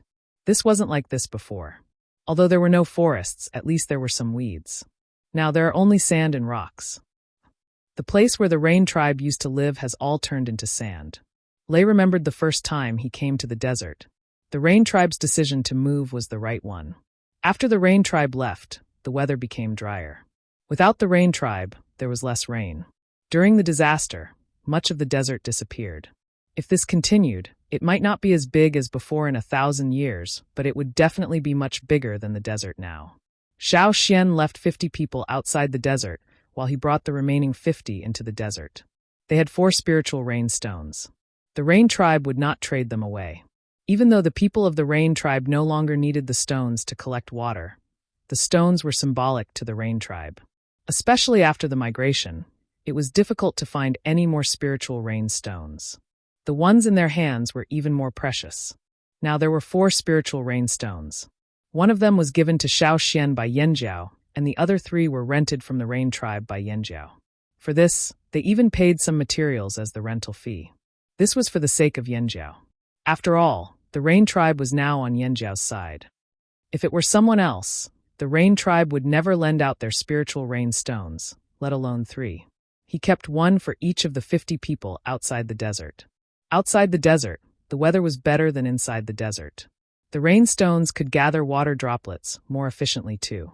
However, once they entered the desert, the rain stones would not gather water droplets as quickly. That was why Xiao Xian brought 3 rain stones. He kept 1 for himself and gave the other 2 to Ta and Xiang Chen. They were divided into 3 teams. If they split up, they would be responsible for the water supply for their subordinates. The dry and hot wind mixed with sand and dust hit their faces. It was not comfortable for people who were used to the wet forest. Xiao Xian and the others covered their mouths and noses with cloth and walked forward on the sand. Today's weather was not good. Not long after entering the desert, there was a sandstorm. Xiao Xian found a place to rest for a while. When the sandstorm stopped, he opened the cylinder and took out the small oval ball. He twisted it open. The thumb-sized flying insect that was curled up into a ball moved its legs after a short while. Then, the pair of membranous wings that were tightly wrapped around its body also loosened. It stretched its body and flapped its wings, flipping its body over. Its 2 long antennae were propped up and swayed. Perhaps it had just woken up, or it was not used to the desert environment. After the insect flipped over, it rested in the oval ball for a while. Then, it used its developed upper jaw to scrape the inner wall of the oval ball. So the food is here. Xiao Xian picked up the other half of the oval ball. There was indeed some waxy material on the inner wall. When Hung locked the insect inside, he must have thought of the possibility of this happening. After eating and waking up, the insect used its forelimbs to flick its antennae and flapped its wings to fly. "Follow it," said Xiaoxian. The insect did not linger in the same spot. Instead, it flew in one direction. This meant it could find its target here.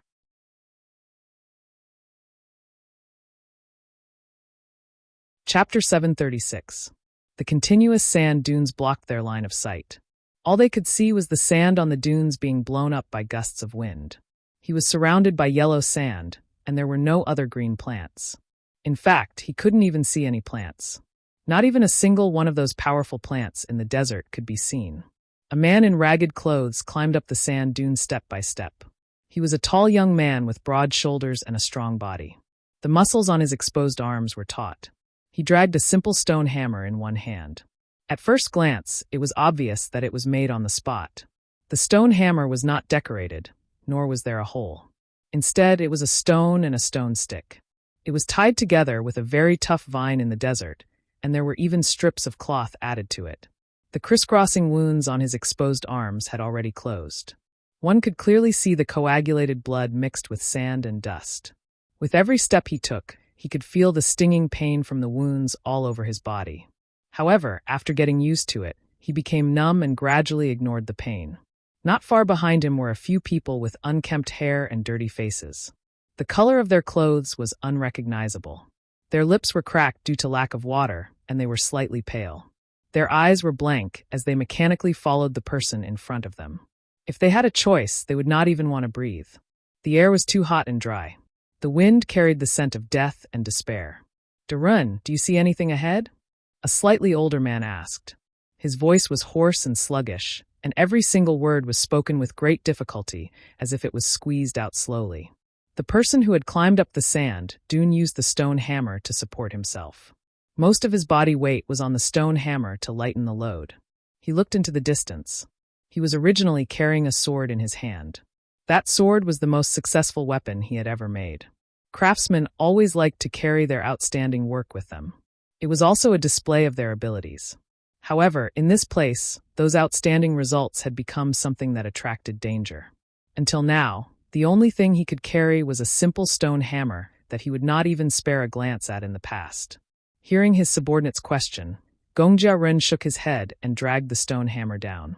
The people who had a glimmer of hope were once again filled with a deathly stillness when they heard this reply. They had been walking in this desert for 17 days. After living for so many years, when had they ever been in such a sorry state? This was the first time they had encountered such hardships. Back in the royal city, when they said they were part of the Gongjia family, people would naturally rush over to give them gifts.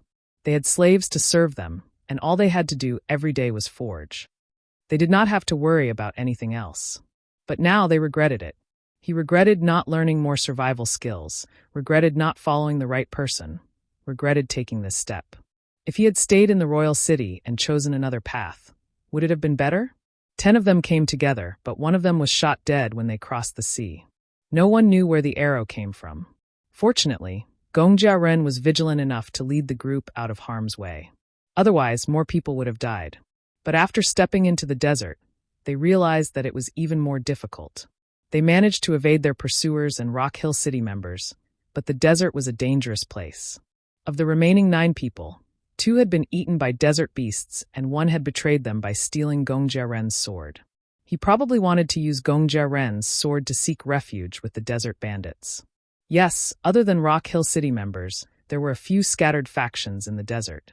Some were formed by former slaves while others were controlled by escaped slave masters. Now that Rock Hill City had changed their target and ignored them, these small factions had a chance to catch their breaths. These people did not dare to provoke Rock Hill City, but instead, they killed and robbed others who passed through the desert. As the 2 continents neared each other, many people came from the other side. They wanted to cross the desert from a place far away from Rock Hill City, but it would make things easier for the desert bandits. The desert bandits did not want to get too close to Rock Hill City. In the 17 days in the desert, they had seen many skeletons buried in the sand. No one knew who they were or where they came from. Along the way, they had seen a group of desert bandits. They buried themselves in sand and hid behind sand dunes to avoid danger. Now there were only 6 of them left. If only we could find a water source now. A person slightly younger than Gongjia Ren licked his cracked lips. Seeing that everyone was in low spirits, he took a deep breath and forced a smile, comforting them. There will be a turn for the better. At least we're still alive. Ah! One of them groaned helplessly as if he had a toothache. He threw away the stone in his hand as a weapon. Because of hunger, thirst, and the difficulties along the way, even if he wanted to roar to vent his anger, he could only shout weakly like a sigh. I'd rather die than continue to walk in such a place. Die! As soon as he finished, he felt something was wrong beneath his feet. The hairs on the back of his neck stood on end. Although they didn't have much experience in such an environment, after so many days, they had developed a sense of vigilance towards danger. Watch out! Gongjia Ren shouted. A sand lizard suddenly leapt out from the sand, biting the legs of the person who was about to retreat and dragging him down. The others did not have the time to sigh and lament, hurriedly hugging the person's upper body. 2 of their companions had been eaten by sand beasts, and one of them was dragged down like this. It happened so fast they could not pull him away. Although the sand lizard had no teeth, its jaws were very strong. The person could not kick his legs away. The more he struggled, the tighter the lizard's jaws became. It even pulled backwards, as if trying to snatch its prey away from its companions. Ah! The person who was bitten cried out in pain. This was not the weak sigh from before, but an even more miserable cry. He did not doubt that if this continued, his legs would be torn apart. Bang! A stone hammer smashed into the lizard's head, making a sound like a hard object colliding. A palm-sized piece of scale on the lizard's scale-covered head was smashed off. Blood flowed out and its jaws loosened. The person who escaped the beast's jaws ignored the pain in his legs and hurriedly retreated, searching for the rock he threw down. They did not have any weapons, so they could only pick up some rocks to use as weapons, or some animal or human bones they saw along the way. The others also threw stones at the sand lizard or used sharpened bones to stab the sand lizard. Unfortunately, the sand lizard saw that the situation was not good and wanted to escape. Another hammer came down, and the airflow from the hammer made a whistling sound as it hit the sand lizard's eyes. A sound like gravel grinding came from the lizard's mouth. Its retreating head was smashed to the side. The others hurriedly followed, smashing and stabbing the lizard's injured head.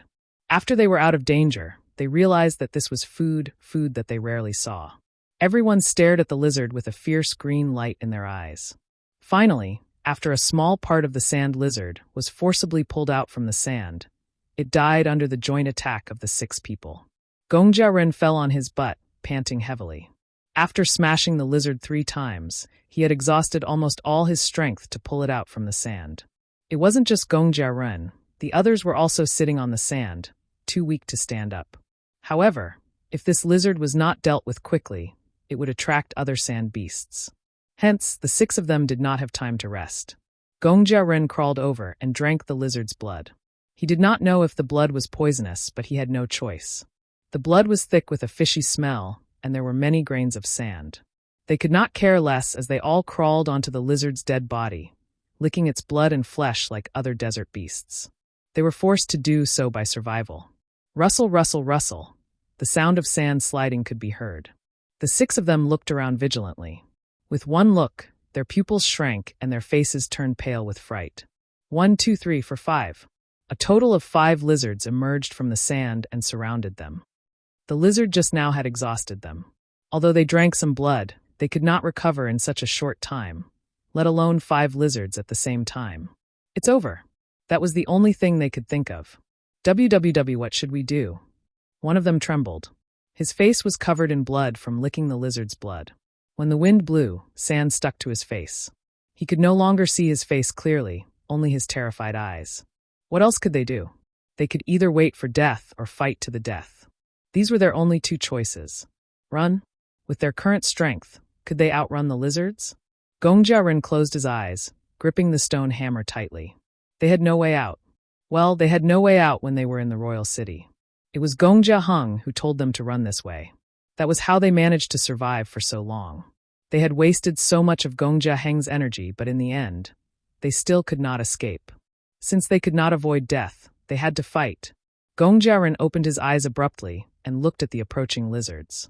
He dragged the stone hammer and stood up, wiping away the blood around his eyes to avoid interfering with his vision. Darun, the person lying next to the dead lizard, wiped his face when he saw Gongjiaren's reaction. He picked up the rocks and bones beside him. Although they knew the weapons in their hands were useless against these lizards, they had no other weapons. It was better to have something than to be empty-handed. If they could not survive, they could end their own lives. Gongjiaren rushed to the front as he watched the approaching lizards. His eyes were filled with determination as he roared. The lizards that were closing in on Gongjiaren turned and ran. Gongjiaren, who had already raised his stone hammer. Everyone else. They looked at the other lizards surrounding them. They had all run away, running as fast as they could, as if they were running for their lives. Boom. Sand exploded somewhere on the ground. A lizard was sent flying, rolling a few times in the air. A figure rushed out from the sand, glowing blue under the scorching sun. What? What a big worm. You're tuning in to the Blee Maze Sword of Destiny YouTube channel. We're so grateful for your support, and don't forget to subscribe to join us on this incredible journey through captivating stories. Your generosity through donations truly makes a world of difference, as it's the primary source of revenue that allows me to expand and enhance this channel for you. Thank you from the bottom of my heart for being a part of this adventure.